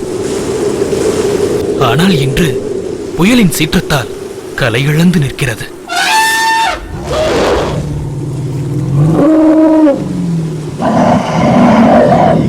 ஏதோ அரக்கன் காட்டினுள் ஊடுருவியது போல இது என்ன அமங்கலமான சப்தம்? காட்டு நரிகளும் ஓநாய்களும் ஓலமிடும் சப்தம் அது. மிருகங்களும் பறவைகளும் இருளுக்கு பயந்து சிதறி ஓடிக்கொண்டிருக்கிறது. அனைத்து ஜீவராசிகளுக்கும் அடைக்கலமாக இருந்த நீலாதிரி மலை இன்று ஏன் அச்சுறுத்தும் நரகமாக மாறியிருக்கிறது? அதோ அதோ பாருங்கள் மகாராஜா, நீலமாதவருக்கு அருகாமையில் இருக்கும் ஆலமரம். ஆனால் அதுவும் தன் கிளைகளை இழந்து அழகுற்று காட்சியளிக்கின்றதே. வாருங்கள், அதன் அருகில் உள்ள குகையில்தான் நீலமாதவர் வசிக்கின்றார். வாருங்கள், முன்னே செல்லலாம்.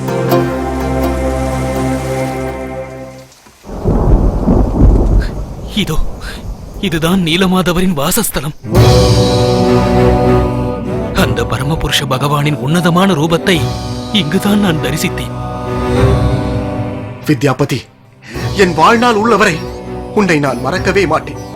அவந்திபுரத்தை அழகுபடுத்த போகும் நீலமாதவரின் திருக்கோவில் உன் வழிகாட்டலின் கீழ்தான் நடக்கும். அக்கோவிலின் முழு உரிமையையும் நான் உனக்கே அளிக்கின்றேன். வித்யாபதி, இந்த தருணத்திற்காகத்தான் இத்தனை நாட்கள் நான் காத்துக் கொண்டிருந்தேன். வித்யாபதி, தயவு செய்து அந்த மறைவை அங்கிருந்து அகற்று. நீலமாதவரின் திருவுருவ அழகை நான் பருகட்டும்.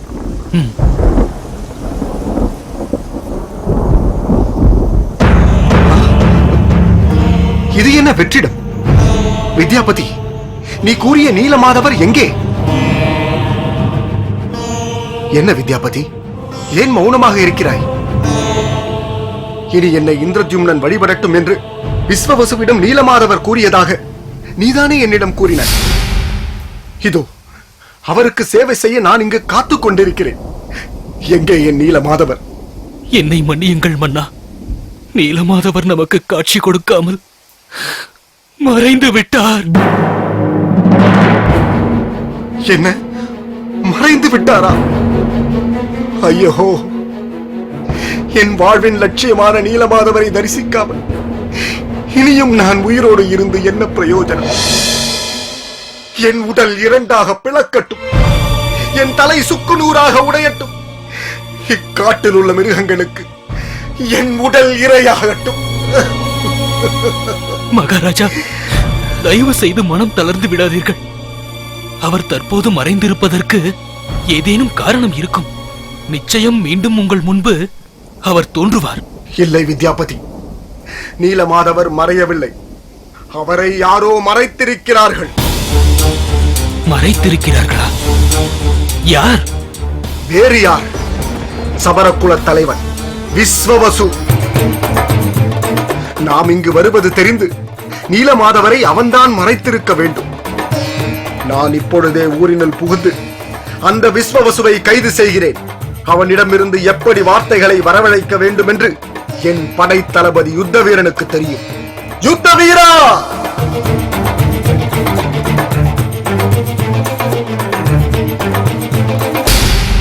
அந்த சபரகுல தலைவன் மிகவும் அழுத்தக்காரனாக இருக்கிறான். அனைத்து முறைகளையும் கையாண்டும் நீலமாதவரை பற்றிய ஒரு செய்தி கூட அவனிடமிருந்து நம்மால் பெற முடியவில்லை. சபரகிராமம் முழுவதும் நமது அரண்மனை காவலாளிகள் சல்லடையிட்டு தேடிவிட்டனர். இருப்பினும் நீலமாதவர் உள்ள இடத்தை அவர்களால் கண்டுபிடிக்க முடியவில்லையே. அது மட்டுமல்ல அரசே, சபரகுலத்து மக்கள் அனைவரையும் நாம் கைது செய்து விசாரித்து வருகிறோம். தலைவன் எவ்வழியோ தொண்டனும் அவ்வழியே என்ற வகையில் விஸ்வவசுவை போன்றே அவர்களும் மௌனம் சாதிக்கிறார்கள். வீண் பேச்சு வேண்டாம். நீங்கள் என்ன செய்வீர்களோ ஏது செய்வீர்களோ எனக்கு தெரியாது. எனக்கு என் நீலமாதவர் வேண்டும். அதற்கான விலை விஸ்வவசுவின் உயிர் என்றாலும் எனக்கு கவலை இல்லை. மேலும் ஒரு நாள் உங்கள் இருவருக்கும் அவகாசம் அளிக்கின்றேன். நாளை சூரிய உதயத்திற்கு முன் நீலமாதவரை பற்றிய செய்தி எனக்கு கிடைத்திருக்க வேண்டும். உத்தரவு மன்னா.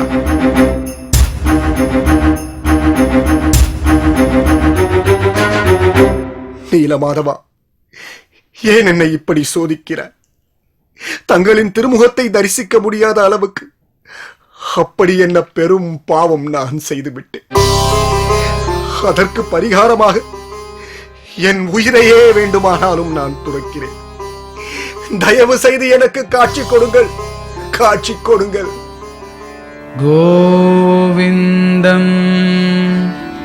ஆதிபுருஷம் தமஹம் பஜாமி.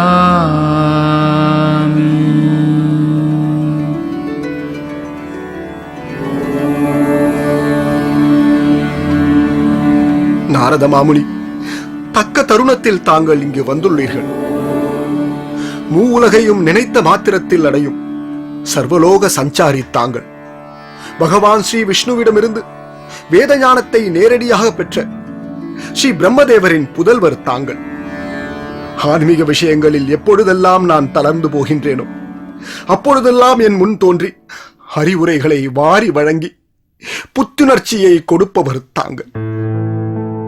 குருதேவா, தங்களின் பொற்பாதங்களில் முழுமையாக நான் சரணடைகின்றேன். தாங்கள் தான் எனக்கு நல்வழி கூற வேண்டும். இந்திரத்யும்னா, கலங்க வேண்டாம். நீலமாதவரை தரிசிக்க முடியாத பேரதிர்ச்சியில் நீ இருக்கிறாய் என்பது எனக்கு நன்கு தெரியும். உன்னை தெளிவுபடுத்துவதற்காகவே நான் இங்கு வந்துள்ளேன்.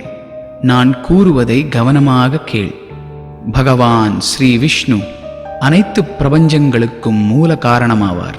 தேவாதி தேவர்கள் முதற்கொண்டு அனைவரும் அவரின் விருப்பப்படிதான் செயல்படுகின்றனர். அப்படி இருக்க நீலமாதவரை யாரோ மறைத்து விட்டார்கள் என்று நீ நினைப்பது தவறு. அவர் தன் சுய விருப்பப்படியே நீலாத்ரி மலையிலிருந்து மறைந்திருக்கிறார். சபரகுலத்தைச் சேர்ந்தவர்கள் அப்பாவிகள். விஸ்வவசு ஒரு தூய்மையான வைஷ்ணவர். அவரை தண்டிப்பது மிகவும் தவறு. இனி இப்பிறவியில் பகவான் நீலமாதவராக உனக்கு காட்சியளிக்க மாட்டார். என்ன? நீலமாதவர் எனக்கு இனி காட்சியே கொடுக்க மாட்டாரா? ஆம், பகவானின் விருப்பமும் அதுவே. அவரின் விருப்பத்தை தெரிவிக்கவே நான் இங்கு வந்துள்ளேன். குருதேவா, பகவானை திருப்திப்படுத்துவதே என் வாழ்க்கையின் லட்சியம். அதற்காக நான் என்ன செய்ய வேண்டும்? புனிதமான நீலாத்ரி மலையில் நீ ஒரு அற்புதமான திருக்கோவிலை கட்ட வேண்டும். மிகவும் வித்தியாசமான உருவத்தில் மரத்தால் செதுக்கப்பட்ட பகவானின் அழகிய திருவுருவம் விரைவில் உன்னை வந்து சேரும். அவரின் பெயர் ஸ்ரீ ஜெகநாதர். நீலாத்ரி மலையில் வீற்றிருந்த நீலமாதவரும் அவரே.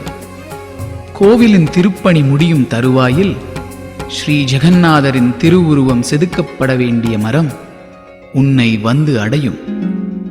ஜெகநாதரை தரிசிக்கும் இப்பூ உலக மக்களை தன் திருப்பார்வையின் மூலம் இப்பௌதீக உலகிலிருந்து காப்பாற்றி அவரே முக்தியும் அளிப்பார்.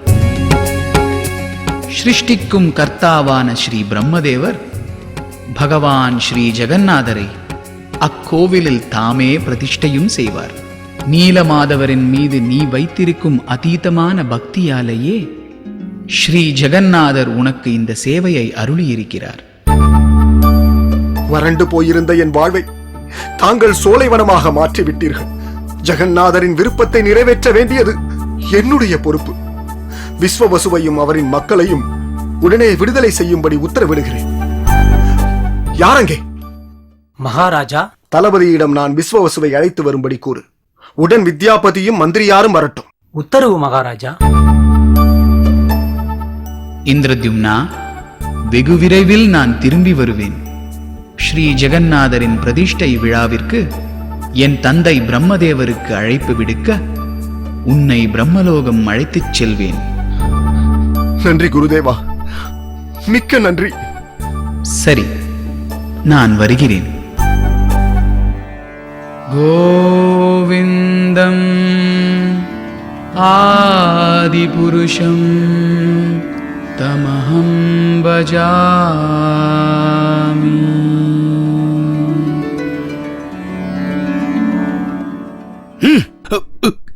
அழைத்தீர்களா மன்னா? அவரை விடுதலை செய். ஏன் இந்த திடீர் முடிவு மன்னா? யுத்த வீரா, நான் சொல்வதை மட்டும் செய். உத்தரவு.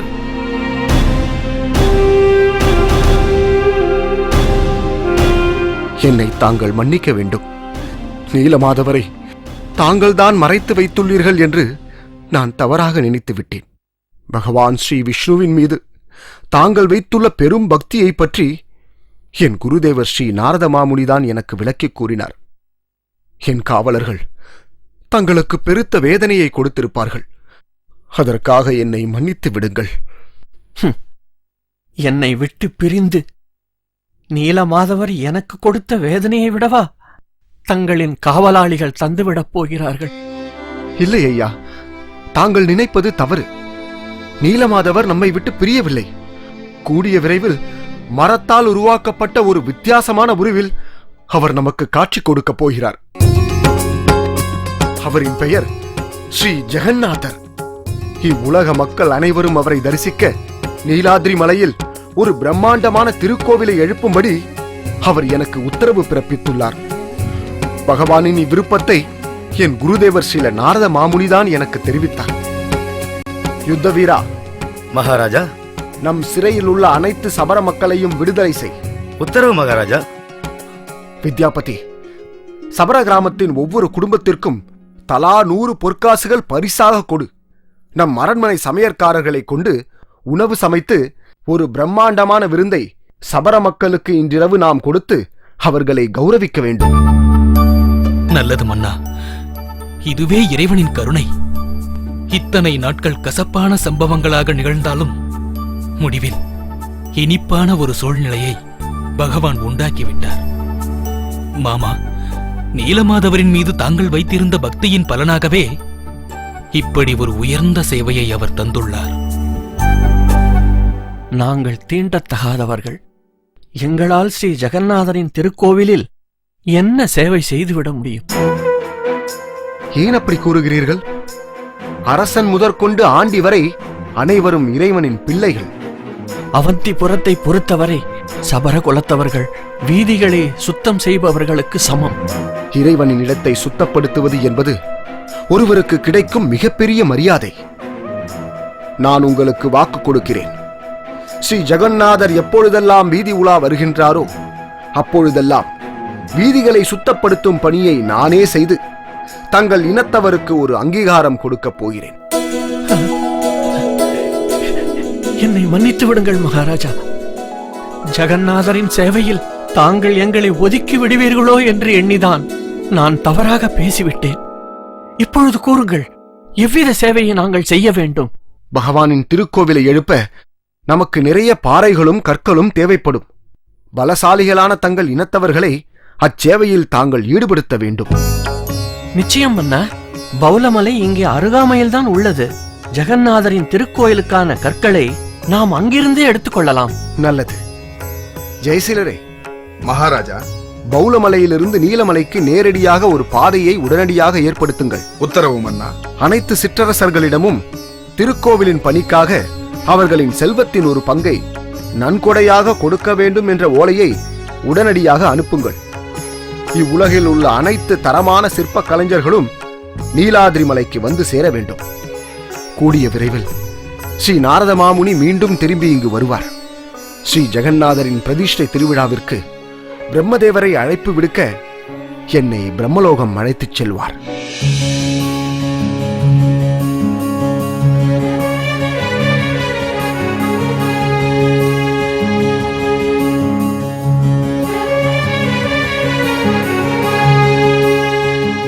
அற்புதம். பிரம்மதேவரை அழைப்பு விடுக்க நான் சத்தியலோகம் சென்று வருவதற்குள் வித்யாபதியின் தலைமையில் கோவிலின் முழு வேலையும் முடிந்துவிட்டதே. ஒருவேளை நான் வருவதற்கு முன்பே ஜெகநாதர் செதுக்கப்பட வேண்டிய மரம் இவர்களுக்கு கிடைத்து விட்டனவா? ஒருவேளை அப்படி கிடைத்திருந்தால் தரமான சிற்ப கலைஞர்களை கொண்டு ஜெகநாதரின் அழகிய திருவுருவம் செதுக்கப்பட வேண்டும்.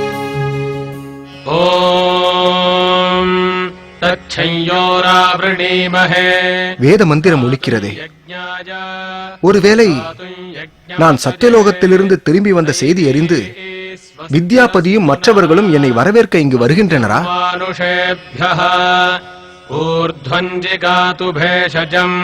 சற்று நில்லுங்கள். தாங்கள் செல்வதை பார்த்தால் ஏதோ ஒரு விசேஷமான சடங்கு நடக்கப் போவதாக எனக்கு புரிகிறது. ஆனால் வித்யாபதி இங்கு இல்லையே. வித்யாபதியின் மேற்பார்வையில்தான் இந்த சடங்கு நடக்கிறதா? தங்களை பார்த்தால் ஒரு உயர்ந்த சத்திரியர் என்பதை என்னால் புரிந்து கொள்ள முடிகிறது. ஆனால் தாங்கள் எந்த நாட்டைச் சேர்ந்தவர் என்பதுதான் எனக்கு புலப்படவில்லை. தாங்கள் கூறும் அந்த வித்யாபதியார்? எப்படி இருந்தால் என்ன, பகவான் மாதவரின் பிரதிஷ்டை திருவிழாவிற்கு வருகை தந்துள்ள தங்களை நான் வரவேற்கிறேன். என்னை வரவேற்க நீ யார்? என்ன துணிச்சல் இருந்தால் ஸ்ரீ ஜெகநாதருக்காக நான் உருவாக்கிய இக்கோவிலில் மாதவரை பிரதிஷ்டை செய்ய போகிறேன் என்று நீ கூறுவாய்? வித்யாபதியே கோவிலின் பிரதான பூஜாரி. இக்கோவிலின் முழு உரிமையையும் நான் அவருக்கே கொடுத்துள்ளேன். உயிர் மீது ஆசை இருந்தால் அனைவரும் இங்கிருந்து சென்று விடுங்கள். என்ன? பொறுங்கள் மகாராஜா. ஐயா, என் பெயர் விஷ்ணு சர்மா. இக்கோவிலின் பிரதான பூஜாரியும் நானே. இவரின் பெயர் கலமாதவர். இவரே இவ்வுலகிற்கு அரசன். தாங்கள் எதை வைத்து இப்படி பேசுகிறீர்கள் என்று எங்களுக்கு தெரியவில்லை. தயவு கூர்ந்து வழிவிடுங்கள். மாதவரின் பிரதிஷ்டை விழாவிற்கு நேரமாகிவிட்டது. நிறுத்து. மீண்டும் அவ்வார்த்தையை என்னிடம் கூறாதே. விஷ்ணு சர்மா, நான் பிராமணர்களுக்கு மரியாதை கொடுப்பவன். ஆகையால் தான் வித்யாபதியின் ஆலோசனையின்றி நான் எதுவும் செய்வதில்லை. நானாக இருப்பதால் உங்களை மன்னித்து விடுகிறேன்.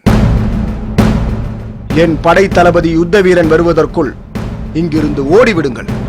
என்ன துணிச்சல்! உன்னை என்ன செய்கிறேன் பார். சபாஷ்! என் கைகளில் வாள் ஏந்தி வெகு நாட்கள் ஆகிவிட்டதே என்று நினைத்துக் கொண்டிருந்தேன். அதற்கான சரியான வேலையை நீ எனக்கு கொடுத்து விட்டாய். ஆண் மகனாக இருந்தால் முன்னுக்கு வா. ராம், ராம், சண்டை வேண்டாம். நான் சொல்வதை கேளுங்கள். ராம், ராம்.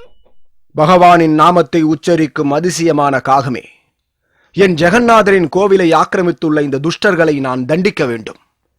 எதற்காக என்னை நீ தடுக்கிறாய்? இந்திரத்யும்ன மகாராஜா, முதலில் என் மரியாதைக்குரிய வணக்கங்களை ஏற்றுக்கொள்ளுங்கள். என் பெயர் புஷந்தி. பல யுகங்களாக நான் இவ்விடத்தில் வாழ்ந்து வருகிறேன்.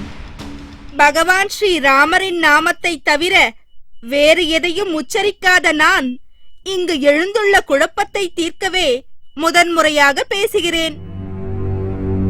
ஜெகநாதரின் பிரதிஷ்டை திருவிழாவிற்கு பிரம்மதேவருக்கு அழைப்பு விடுக்க தாங்கள் சென்றது சத்திய யுகத்தில். பிரம்மலோகத்தின் ஒரு நாள் நம் கணக்குப்படி பல யுகங்கள் ஆனதால் தாங்கள் அங்கிருந்த சில நிமிடங்களில் இப்பூமியில் பல யுகங்கள் கடந்து விட்டது. இது என்ன பேரதிர்ச்சி!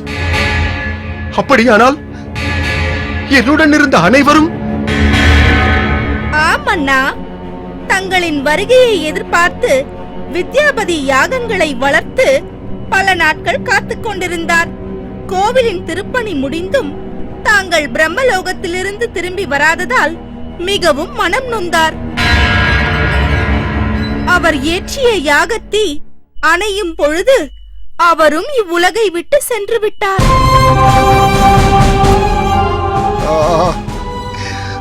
வித்யாபதி, என் அருயிர் நண்பா, இக்கோவில் இங்கு உருவாவதற்கு முக்கிய காரணமே நீதானே. உயிர் உள்ளவரை எனக்காகவே வாழ்ந்தாய். கடைசியில் எனக்காகவே உன் உயிரையும் துறந்து விட்டாயே. வித்யாபதி, விஸ்வவசு என்ன ஆனார்? மகாராஜா, இக்கோவிலை உருவாக்க விஸ்வவசு மேற்கொண்ட முயற்சியை சொல்லால் விவரிக்க முடியாது. இக்கோவிலில் அமைந்துள்ள ஒவ்வொரு கற்களும் சபரக்குலத் தலைவர் விஸ்வவசு மற்றும் அவரின் இனத்தவரின் பெயரை சொல்லும். நீலமாதவரின் பிரிவால் வாடி வந்த விஸ்வவசு ஜெகநாதரை தரிசிக்க பெரும் ஆவலுடன் காத்துக் கொண்டிருந்தார். ஆனால் அதுவும் பலிக்கவில்லை. காட்டில் உருவாகிய காட்டுத்தீயை சாதகமாக்கிக் கொண்டு தன் வாழ்வை முடித்துக் கொண்டார். தாங்கள் இங்கு இல்லாத வேளையில் வேற்று நாடுகளின் படையெடுப்பில் தளபதி யுத்த வீரன் மடிந்து போனார். மகாராணி குண்டிச்சா... போதும் போதும், இதற்கு மேல் வேதனையை தாங்க என் இதயத்தில் இடமில்லை. என்னை பொறுத்தவரை நேற்று வரை அவர்கள் என்னுடன் இருந்தார்கள். கூடிய விரைவில் ஜெகநாதர் உங்களை அடைவார் என்று பிரம்மதேவர் தன் ஆசிகளை எனக்கு கொடுத்து சத்தியலோகத்திலிருந்து என்னை வழி அனுப்பி வைத்தார். அந்த மகிழ்ச்சியான செய்தியை என் நண்பர்களோடு பகிர்ந்து கொள்ள வந்த எனக்கு காலம் இப்படி ஒரு பேரடியை தந்து விட்டதே. இனி ஜெகநாதரின் வரவை நான் யாரோடு பகிர்ந்து கொள்வேன்? எவ்வாறு அவருக்கு நான் சேவை செய்ய போகிறேன்? ஜெகநாதா, என் முன்னோர்கள் போற்றி புகழ்ந்த அந்த இந்திரத்யும்ன மகாராஜா தாங்களா? தயவு செய்து என்னை மன்னித்து விடுங்கள். தாங்கள் யாரென்று அறியாமல் நான் அவமரியாதையாக பேசிவிட்டேன். க்ஷத்திரிய குலத்திற்கே பெருமை சேர்த்தவர் தாங்கள். தாங்கள் உருவாக்கிய இக்கோவிலை பற்றி நாங்கள் நிறைய கேள்விப்பட்டோம். ஆனால் தங்களின் காலத்திற்கு பின்பு கோவிலின் திருப்பணி நின்று போய்விட்டது. இக்கோவிலின் பழமையான அந்த அழகை மீண்டும் புதுப்பிக்க கலமாதவர் பட்ட பாடை சொல்லி மாளாது. தாங்கள் பிரம்மலோகத்திலிருந்து திரும்பி வந்த இந்த வேளையில் கோவிலின் திருப்பணி முழுமையாக நிறைவு பெற்றுவிட்டது. மகாராஜா, இக்கோவிலை நான் தங்களிடமே ஒப்படைக்கிறேன். தாங்கள் கூறுவது போலவே ஜெகநாதரை இக்கோவிலில் பிரதிஷ்டை செய்யுங்கள். விஷ்ணு சர்மாவும் நானும் தங்களுக்கு உதவியாக இருப்போம். கோவிலை தூய்மைப்படுத்துவதற்கான அனைத்து யாக சடங்குகளையும் நான் செய்துவிட்டேன். ஸ்ரீ ஜெகநாதர் தங்களை அடைந்தவுடன் பிரதிஷ்டை திருவிழாவை தொடங்கிவிடலாம். தயவு கூர்ந்து ஜெகநாதரின் சேவையில் எங்களையும் சேர்த்துக் கொள்ளுங்கள். தங்களின் வேண்டுகோளை மறுக்க நான் யார்? யாரை தன் சேவையில் ஈடுபடுத்த வேண்டும் என்ற முடிவை ஸ்ரீ ஜெகநாதர் தான் எடுக்கிறார். நேற்று வரை என் நண்பர்கள், இன்று நீங்கள். ஸ்ரீ ஜெகநாதர் தாமாகத்தான் நம்மை வந்து அடைவார். அச்செய்தி வரும் வரை நாம் காத்திருக்க வேண்டும். ஜெகநாதர் இவ்வூரை அடையும் வரை நான் உபவாசம் இருக்கப் போகிறேன். அதிர்ஷ்டம் இருந்தால் ஜெகநாதர் வருவார், இல்லையேல் மரணம் வரும். எதற்கும் நான் தயார். நான் சற்று தனிமையில் இருக்க வேண்டும். நாம் பின்பு சந்திக்கலாம். உத்தரவு மகாராஜா.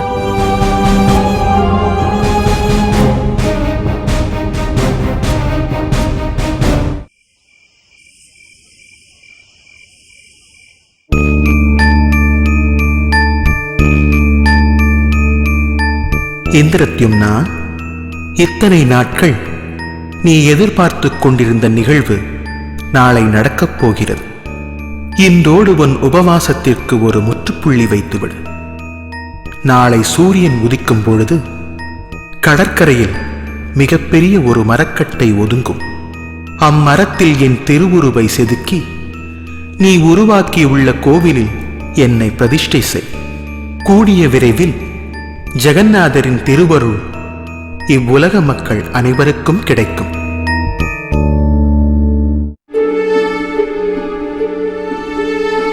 நம் படைவீரர்கள் முதற்கொண்டு மல்யுத்தர்கள், போர் தளபதிகள், இவ்வுலகில் உள்ள அனைத்து பலசாலிகளை கொண்டும் கடலில் மிதந்து வந்த மரக்கட்டையை நகர்த்த முயற்சி செய்தோம்.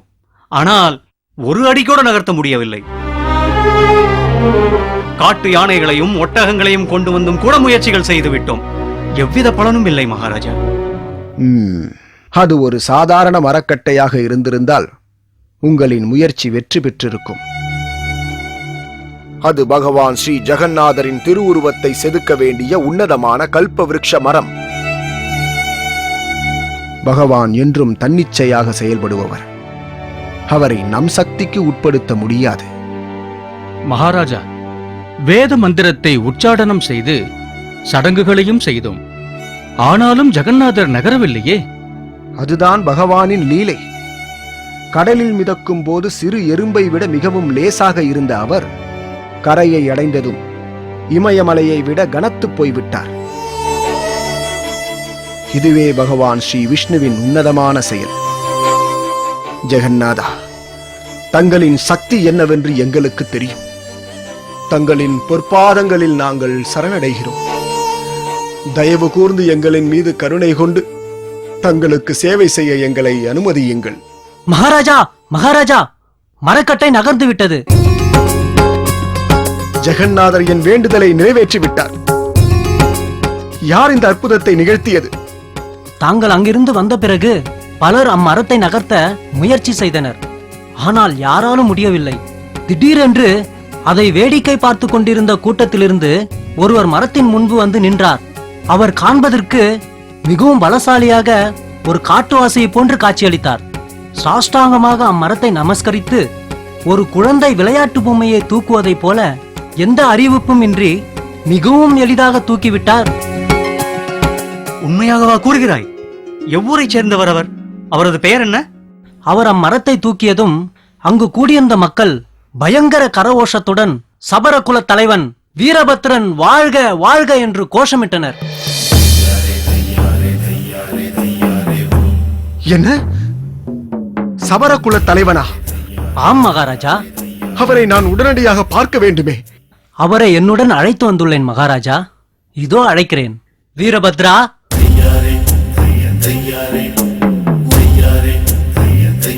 மாமன்னருக்கு வணக்கம். வாழ்த்துக்கள் மாவீரனே. நன்றி மகாராஜா. என் சிறு வயதிலிருந்தே தங்களை பற்றி நான் நிறைய கேள்விப்பட்டுள்ளேன். அதுவே இந்திரத்யும்ன மகாராஜாவின் சிறப்பான பெருமை. அனைத்து இனத்தை சேர்ந்தவர்களாலும் போற்றப்படும் ஒரு உயர்ந்த சத்திரியர். இல்லை, தற்போது போற்றப்பட வேண்டியது நான் அல்ல, வீரபத்ரன். மகாராஜா. ஆம் வீரபத்ரா. சபர குலத்தவர்கள் பன்றிகளையும் வாத்துகளையும் மேய்த்து எப்பொழுதும் அசுத்தமான சூழ்நிலையில் வாழ்பவர்கள். அப்படி இருக்க ஜெகநாதரின் அம்மரக்கட்டையை தூக்க வேண்டும் என்று எப்படி உனக்கு தோன்றியது? அது வந்து மகாராஜா, தயக்கம் வேண்டாம், தைரியமாக சொல். பல பாரம்பரியங்களாகவே என் குடும்பத்தினர் பகவான் ஸ்ரீ விஷ்ணுவை வணங்குபவர்கள். ஜெகநாதர் செதுக்கப்பட வேண்டிய மரக்கட்டை கடற்கரையில் ஒதுங்கியுள்ளது என்பதை நான் கேள்விப்பட்டதும் அவரை தரிசிக்க வேண்டும் என்ற ஆவல் எனக்குள் எழுந்தது. நான் அவ்விடத்தை வந்து சேர்ந்தவுடன் பகவான் ஸ்ரீ விஷ்ணு எனக்குள் தோன்றி அம்மரத்தை தூக்கும்படி உத்தரவிட்டதாக நான் உணர்ந்தேன். மேற்கொண்டு நடந்தது என்னவென்று உங்களுக்கே தெரியும் மகாராஜா. என்ன ஆச்சரியம்! சபர மக்கள் பூதங்களையும் பேய்களையும் வழிபடுபவர்களாயிற்றே. கலமாதவா, நீ நினைப்பது போல் இவர் சாதாரண சபரர் அல்ல. பிராமணர்களை கொண்டு வேத மந்திரத்தை உச்சாரணம் செய்து பல சடங்குகளை செய்தும் அம்மரத்தை யாராலும் அசைக்க முடியவில்லை. ஆனால் எந்தவித கட்டுப்பாடுமின்றி வீரபத்ரர் சாதாரணமாக அம்மரத்தை தூக்கிவிட்டார். இது ஒன்று போதும் வீரபத்ரன் ஒரு வைஷ்ணவர் என்பதை நிரூபிக்க. வீரபத்ரா, எத்தனை சந்ததிகளாக நீங்கள் விஷ்ணுவை வழிபட்டு வருகிறீர்கள்? பல சந்ததிகளாகவே நாங்கள் விஷ்ணுவை மட்டுமே வழிபட்டு வருகிறோம். அவர்கள் அனைவரும் இவ்வூரில் தான் வசிக்கிறார்களா? இல்லை அரசே, நீலாதிரி மலைக்காட்டின் அருகாமையில்தான் என் முன்னோர்கள் வசித்துள்ளார்கள். நாங்கள் இன்று பகவான் ஸ்ரீ விஷ்ணுவை வழிபட முக்கிய காரணம் எங்கள் முன்னோர்களின் மிகவும் மூத்தவரான எங்கள் குலத்திற்கே பெருமை சேர்த்த விஸ்வவசு. விஸ்வவசுவா? வீரபத்ரா! மகாராஜா, அரசே, அவன் தீண்டத்தகாதவன். வீரபத்ரா, மகாராஜாவை விட்டு தள்ளினல். தாங்கள் நினைப்பது தவறு. விஷ்ணுவின் பக்தர்களில் உயர்ந்தவர் தாழ்ந்தவர் என்று யாரும் கிடையாது. இனம் என்பது அழியக்கூடிய இந்த சரீரத்திற்கான அடையாளமே தவிர ஆத்மாவிற்கு எந்த பேதமும் இல்லை. என்னை விட்டு பிரிந்து போன அனைத்து நண்பர்களும் மீண்டும் வந்துவிட்டது போல எனக்கு தோன்றுகிறது. இதோ எதற்கு எடுத்தாலும் சினம் கொள்ளும் யுத்த வீரனின் சுபாவத்தில் கலமாதவர். எப்பொழுதும் பக்குவமான முறையில் ஆன்மீக கண்ணோட்டத்தோடு அனைத்தையும் பார்க்கும் வித்யாபதியின் நிழலாக விஷ்ணு சர்மா. அதீதமான பக்தியால் நீலமாதவருக்கு நேரடியாக சேவை செய்த விஸ்வவசுவின் வாரிசு வீரபத்ரன். வீரபத்ரா, விஸ்வவசு என் நெருங்கிய நண்பர். உன் மூலமாக ஸ்ரீ ஜெகநாதருக்கு அவரே சேவை செய்ய வந்துள்ளார். நீ எனக்கு ஒரு உதவி புரிய வேண்டும். கட்டளையிடுங்கள் மகாராஜா. உன் தலைமையில்தான் ஜெகநாதரின் மரத்தை இங்கிருந்து குண்டிச்சாவிற்கு எடுத்துச் செல்ல வேண்டும். அங்கு நான் 1000 அஸ்வமேத யஜ்யங்கள் செய்த ஒரு இடம் உள்ளது. ஜெகநாதரின் திருவுருவை செதுக்க அதுவே தகுந்த இடம். தங்கத்தால் செய்யப்பட்ட ரதத்தில் அம்மரக்கட்டையை ஊர்வலமாக குண்டிச்சாவிற்கு எடுத்துச் செல்வோம். 8 திசைகளும் நாம சங்கீர்த்தனம் ஒலிக்க வேண்டும். அக்கண் கொல்லா காட்சியைக் கண்டு என் உள்ளம் உருக வேண்டும்.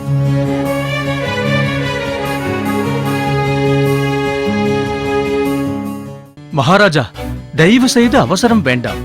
சில நாட்களுக்கு முன்பு நடந்தவற்றை சற்று யோசித்து பாருங்கள். பகவான் ஸ்ரீ ஜெகநாதரின் திருவுருவம் செதுக்கப்பட வேண்டிய மரக்கட்டை நம்மை வந்து அடைந்தும் எந்த சிற்பியாலும் அந்த மரத்தை செதுக்க முடியவில்லை. இவ்வுலகில் உள்ள அனைத்து தரமான சிற்ப வல்லுநர்கள் முயற்சி செய்தும் அவர்களின் உளி உடைந்ததை தவிர பலன் ஏதும் இல்லை. என்ன செய்வதென்றே புரியாத குழப்பத்தில் இருந்த தருணத்தில் திடீரென்று அனந்த மகாராணா என்ற ஒரு வயோதிக பிராமணர் தோன்றி 21 நாட்களில் ஸ்ரீ ஜெகநாதரின் திருவுருவை தாம் செதுக்கித் தருவதாகவும், ஆனால் அந்த 21 நாட்களும் மூடிய அறைக்குள்தான் செதுக்கப் போவதாகவும், அதுவரை யாரும் உள்ளே வந்து பார்க்கக்கூடாது என்றும் நிபந்தனை பிறப்பித்தார். நிபந்தனையை மீறினால் அதோடு பணியை நிறுத்தி விடுவேன் என்றும் கூறினார். அனந்த மகாராணா ஜெகநாதரை உருவாக்கும் பணியை தொடங்கி 14 நாட்கள் முடிந்துவிட்டது. மேலும் 7 நாட்களே மீதம் உள்ளது. இந்நேரத்தில் தாங்கள் பொறுமையை இழந்து உள்ளே சென்று பார்க்கப் போகிறேன் என்று கூறுவது அவ்வளவு விவேகமான செயல் அல்ல மகாராஜா. பொறுமை பெருமையை தரும் என்பதை நானும் நன்கு அறிவேன் விஷ்ணு சர்மா. ஆனால் என் பொறுமைக்கும் ஒரு எல்லை உண்டு. பிராமணர் அனந்த மகாராணா ஜெகநாதரின் பணியை தொடங்கியது முதற்கொண்டு அனைத்து மங்களகரமான நிகழ்வுகளும் இந்நாட்டில் உருவாகியது. அனந்த மகாராணாவின் ஒளியின் ஓசையோடு சேர்ந்து கந்தர்வர்கள் தன் இனிமையான குரலால் பகவானின் பெருமையை பாடிக்கொண்டே இருந்தார்கள். தேவர்கள் சொர்க்கலோகத்திலிருந்து பாரிஜாத பூக்களை பொழிந்த வண்ணம் இருந்தார்கள். ஆனால் கடந்த 3 நாட்களாக ஜெகநாதரின் திருவுருவம் செதுக்கும் அறையிலிருந்து எந்த சப்தமும் வரவில்லையே. விஷ்ணு சர்மா, அனந்த மகாராணா மிகவும் வயதானவர். ஒருவேளை அறைக்கு உள்ளே அவருக்கு ஏதாவது நேர்ந்திருந்தால்? இல்லையேல் 3 நாட்களாக ஒளியின் சப்தமே ஏன் கேட்கவில்லை? தங்களின் கேள்விக்கு என்னால் பதில் கூற முடியவில்லை மகாராஜா. ஆனால் ஒன்று மட்டும் சொல்வேன். ஜெகநாதரின் வருகைக்காக பல யுகங்களாக தாங்கள் காத்துக் கொண்டிருக்கிறீர்கள். மேலும் 7 நாட்கள் பொறுத்துக் கொள்ளுங்கள். மகாராணாவின் வழிகாட்டலின் கீழ் குண்டிச்சாவிலிருந்து கோவிலுக்கு பகவானை அழைத்துச் செல்ல 3 ரதங்கள் தயாராக உள்ளன. இந்நிலையில் தாங்கள் இப்படி ஒரு முடிவெடுப்பது நல்லதென்று மகாராஜா. இல்லை விஷ்ணு சர்மா, நீலமாதவரை தரிசிக்க நீலாதிரி மலைக்கு நானே நேராக செல்வது என்று முடிவெடுத்தேன். ஆனால் வித்யாபதி என்னை தடுத்து விட்டார். இல்லையேல் நீலமாதவரின் தரிசனம் எனக்கு நிச்சயம் அப்பொழுதே கிடைத்திருக்கும். இம்முறை தவறு செய்ய நான் தயாராக இல்லை. ஒவ்வொரு நிமிடமும் யுகங்களாக எனக்கு கழிகிறது. நான் உள்ளே சென்று பார்ப்பதை தவிர வேறு வழியே இல்லை. மகாராஜா, வேண்டுமானால் நான் ஒரு ஆலோசனை தருகிறேன். இந்த 7 நாட்கள் தங்களை நான் சுற்றுலா யாத்திரைக்கு அழைத்துச் செல்கிறேன். நாம் திரும்பி வரும்போது ஜெகநாதரின் திருவுருவம் தயாராக இருக்கும். ஜெகநாதரை தரிசிக்காமல் கண்கள் இருந்தும் ஒரு குருடனாகவே நான் வாழ்கிறேன். நீ கூறும் சுற்றுலா யாத்திரையை இக்குருடனால் அனுபவிக்க முடியாது. வீரபத்ரா, இவர்கள் இருவரும் என் நிலைமையை புரியாமல் பேசிக் கொண்டிருக்கிறார்கள். ஜெகநாதரின் வரவில் எந்த தடையும் ஏற்பட்டுவிடக் கூடாது என்பதற்காக தான் நான் உள்ளே செல்ல வேண்டும் என்று கூறுகிறேன். தயவு செய்து நீயாவது இதற்கு ஒரு வழி சொல். மகாராஜா, ஜெகநாதரின் மனதை தாங்கள் அறிவீர்கள். அதேபோல் தங்களின் மனதை ஜெகநாதர் அறிவார். இடையில் தங்களை தடுக்க நாங்கள் யார்? எதுவானாலும் நன்மையிலேயே முடியும். தங்கள் விருப்பப்படி செய்வதே சிறந்தது என்று இச்சிறியவனுக்கு தோன்றுகிறது. அது போதும், அது போதும். என் மனதை நீ புரிந்து கொண்டாயல்லவா? இது ஒன்று போதும். இதை நான் விஸ்வவசுவின் வாக்காக எடுத்துக் கொள்கிறேன். ஜெகநாதா, நீயே எனக்கு துணை புரிய வேண்டும்.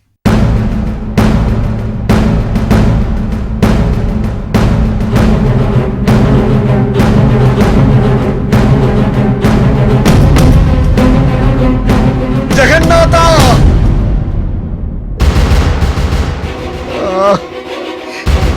என்ன காரியம் நான் செய்து விட்டேன்?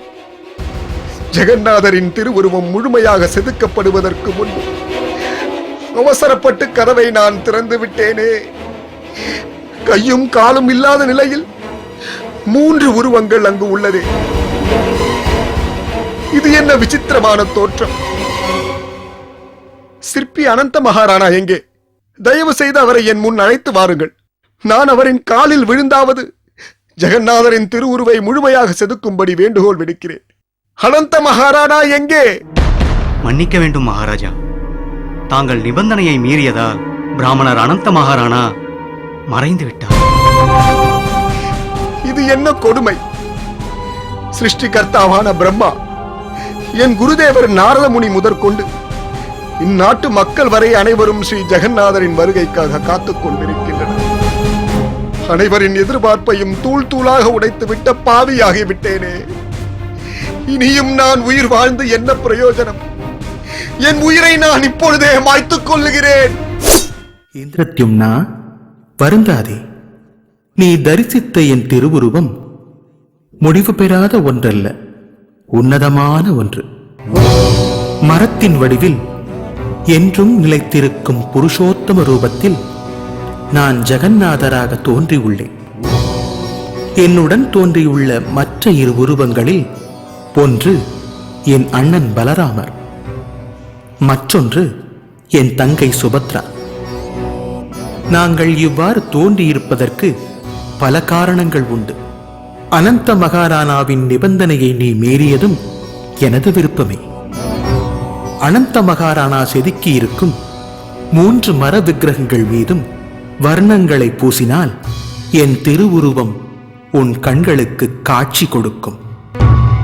கோவிந்தம் ஆதிபுருஷம் தமஹம் பஜாமி. குருதேவா, அனைத்தும் எனக்கு தெரியும். பகவானை தரிசிக்க பல யுகங்களாக நீ எடுத்த முயற்சி இன்று வெற்றியடைந்து விட்டது. நடந்தவை அனைத்தும் பகவானின் ஒரு விளையாட்டு. அனந்த மகாராணாவாக உன்னிடம் வந்த சிற்பி வேறு யாரும் அல்ல, தேவலோகத்தின் முதன்மை சிற்ப வல்லுனர் விஸ்வகர்மா. ஜெகநாதரின் திருவுருவை 3 நாட்களுக்கு முன்பே அவர் முடித்துவிட்டார். நீ தற்போது தரிசித்தது ஜெகநாதரின் முழு திருவுருவம்.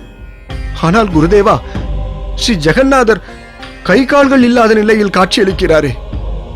பரபிரம்மத்திற்கு கையும் இல்லை காலும் இல்லை என்று வேதம் உருவமற்ற அரூபத்தை சிபாரிசு செய்வதை நிரூபிக்கவே அவர் கை கால்களின்றி தோன்றியுள்ளார். பகவானின் உன்னதமான ரூபத்தை அனுபவிக்கத் தெரியாத அருவவாதிகள் இறைவன் அரூபம் என்று வேதத்தை மேற்கோள் காட்டுகின்றனர். ஆனால் உண்மையில் பகவானுக்கு பௌதீக கை கால்கள் இல்லையே தவிர அவருடைய ரூபம் ஆன்மீகமயமானது. அருவவாதிகளின் தர்க்கத்தை பொய்யாக்கி வேதத்தின் உண்மையான சாரத்தை மக்களுக்கு புலப்படுத்தவே ஸ்ரீ ஜெகநாதர் இந்த அற்புதமான ரூபத்தில் தோன்றியுள்ளார். அது மட்டுமின்றி துவாரகாவில் பகவான் ஸ்ரீ கிருஷ்ணர் நிகழ்த்திய ஒரு அற்புதமான லீலையின் பிரதிபலிப்பே ஸ்ரீ ஜெகநாதரின் இந்த திருவுருவம். ஒரு முறை பகவான் ஸ்ரீ கிருஷ்ணரை தரிசிக்க நான் துவாரகாவிற்கு சென்றிருந்தேன். அங்கிருந்த சில பெண்கள் பிருந்தாவனத்து மக்களிடம் ஸ்ரீ கிருஷ்ணருக்கு உள்ள அன்பை பற்றி விவரித்துக் கொண்டிருந்தார்கள். ஸ்ரீ கிருஷ்ணர் அவர்களின் பேச்சை கேட்டுவிட்டால் பிருந்தாவனத்து நினைவுகள் தோன்றி மீண்டும் பிருந்தாவனத்திற்கே சென்று விடுவாரோ என்று பயந்து ஸ்ரீ கிருஷ்ணரின் தங்கையான சுபத்ரா தேவியை அறையின் வாயிலில் காவலில் நிற்கும்படி கூறியிருந்தார்கள். சுபத்ரா தேவி வாயிற்கதவில் நிற்பதைக் கண்டு சந்தேகித்த பகவான் ஸ்ரீ கிருஷ்ணர் அவ்விடத்திற்கு வந்து சேர்ந்தார். பிருந்தாவனத்து பக்தர்களை பற்றி கேட்ட மாத்திரத்தில் பேரானந்தத்தில் ஸ்ரீ கிருஷ்ணரின் கண்கள் பெரிதானது. கை கால்கள் அவரின் உன்னத ரூபத்திற்குள் சென்று சிறிதாகியது. ஸ்ரீ கிருஷ்ணரின் விருந்தாவனத்து லீலையை கேட்ட பலராமரும் சுபத்ரா தேவியும் அதே நிலையை அடைந்தனர். பகவான் ஸ்ரீ கிருஷ்ணர் வலதுபுறத்தில் நிற்க, இடதுபுறத்தில் பலராமரும் மத்தியில் சுபத்ரா தேவியுமாக அங்கிருந்த அனைவருக்கும் அவர்கள் காட்சி கொடுத்தனர். பகவானின் கருணையால் அக்கண்கொள்ளா காட்சியை காணும் பாக்கியத்தை நானும் பெற்றேன். உலக மக்களுக்கு பகவானின் அந்த அற்புதமான ரூபத்தில் காட்சி கொடுக்க வேண்டும் என்று அவரை நான் மன்றாடி கேட்டுக்கொண்டேன். என் வேண்டுகோளை பகவான் ஸ்ரீ ஜெகநாதராக நிறைவேற்றியுள்ளார். அனந்த மகாராணாவாக தோன்றி விஸ்வகர்மா செதுக்கியுள்ள 3 விக்கிரகங்களில் சங்கு மற்றும் சக்கரம் உள்ள விக்கிரகத்தில் கருப்பு வர்ணத்தால் அலங்கரியுங்கள். அவரே ஸ்ரீ ஜெகநாதர் ஆவார். கோடாலி உள்ள விக்கிரகத்தை வெள்ளை நிறத்தால் அலங்கரியுங்கள். அவர் ஸ்ரீ பலராமர் ஆவார். 3வது விக்கிரகத்தை மஞ்சள் வர்ணத்தால் அலங்கரியுங்கள். அவர் சுபத்ரா தேவி ஆவார். விஸ்வகர்மாவின் வழிகாட்டலின் கீழ் நீங்கள் உருவாக்கியுள்ள 3 ரதத்தில் பகவானை அமர்த்தி இங்கிருந்து நீலாத்ரி மலையில் கட்டப்பட்டுள்ள பகவானின் கோவிலுக்கு நகர் உலாவாக அழைத்துச் செல்வோம். ஸ்ரீ ஜெகநாதரின் ரதத்தை வடம் பிடித்து அவரை தரிசிக்கும் பக்தர்கள் தான் செய்த அனைத்து பாவங்களிலிருந்தும் விடுபட்டு பிறப்பு இறப்பு சூழலிலிருந்து தப்பித்து முக்தியை அடைவார்கள். பகவானை தரிசிக்க நீ எடுத்த கடும் முயற்சியாலேயே பகவான் ஸ்ரீ ஜெகநாதராக இப்பூ உலகில் தோன்றியுள்ளார். உன்னுடைய இந்த ஆழமான பக்தியை பிற்காலத்தில் ஸ்ரீ ஜெகநாதர், பலதேவர் மற்றும் சுபத்ரா தேவியை தரிசிக்கும் பக்தர்கள் போற்றி புகழ்வார்கள். ஸ்ரீ ஜெகநாதரின் வழிபாடு தொடங்கட்டும். ஜெய ஜெய ஜெகநாத் சச்சிதானந்தா त्रिभुवने कोरे जा चरण वंदा जय जय जगन्नाथ सचिरनंदन त्रिभुवने कोरे जा चरण वंदा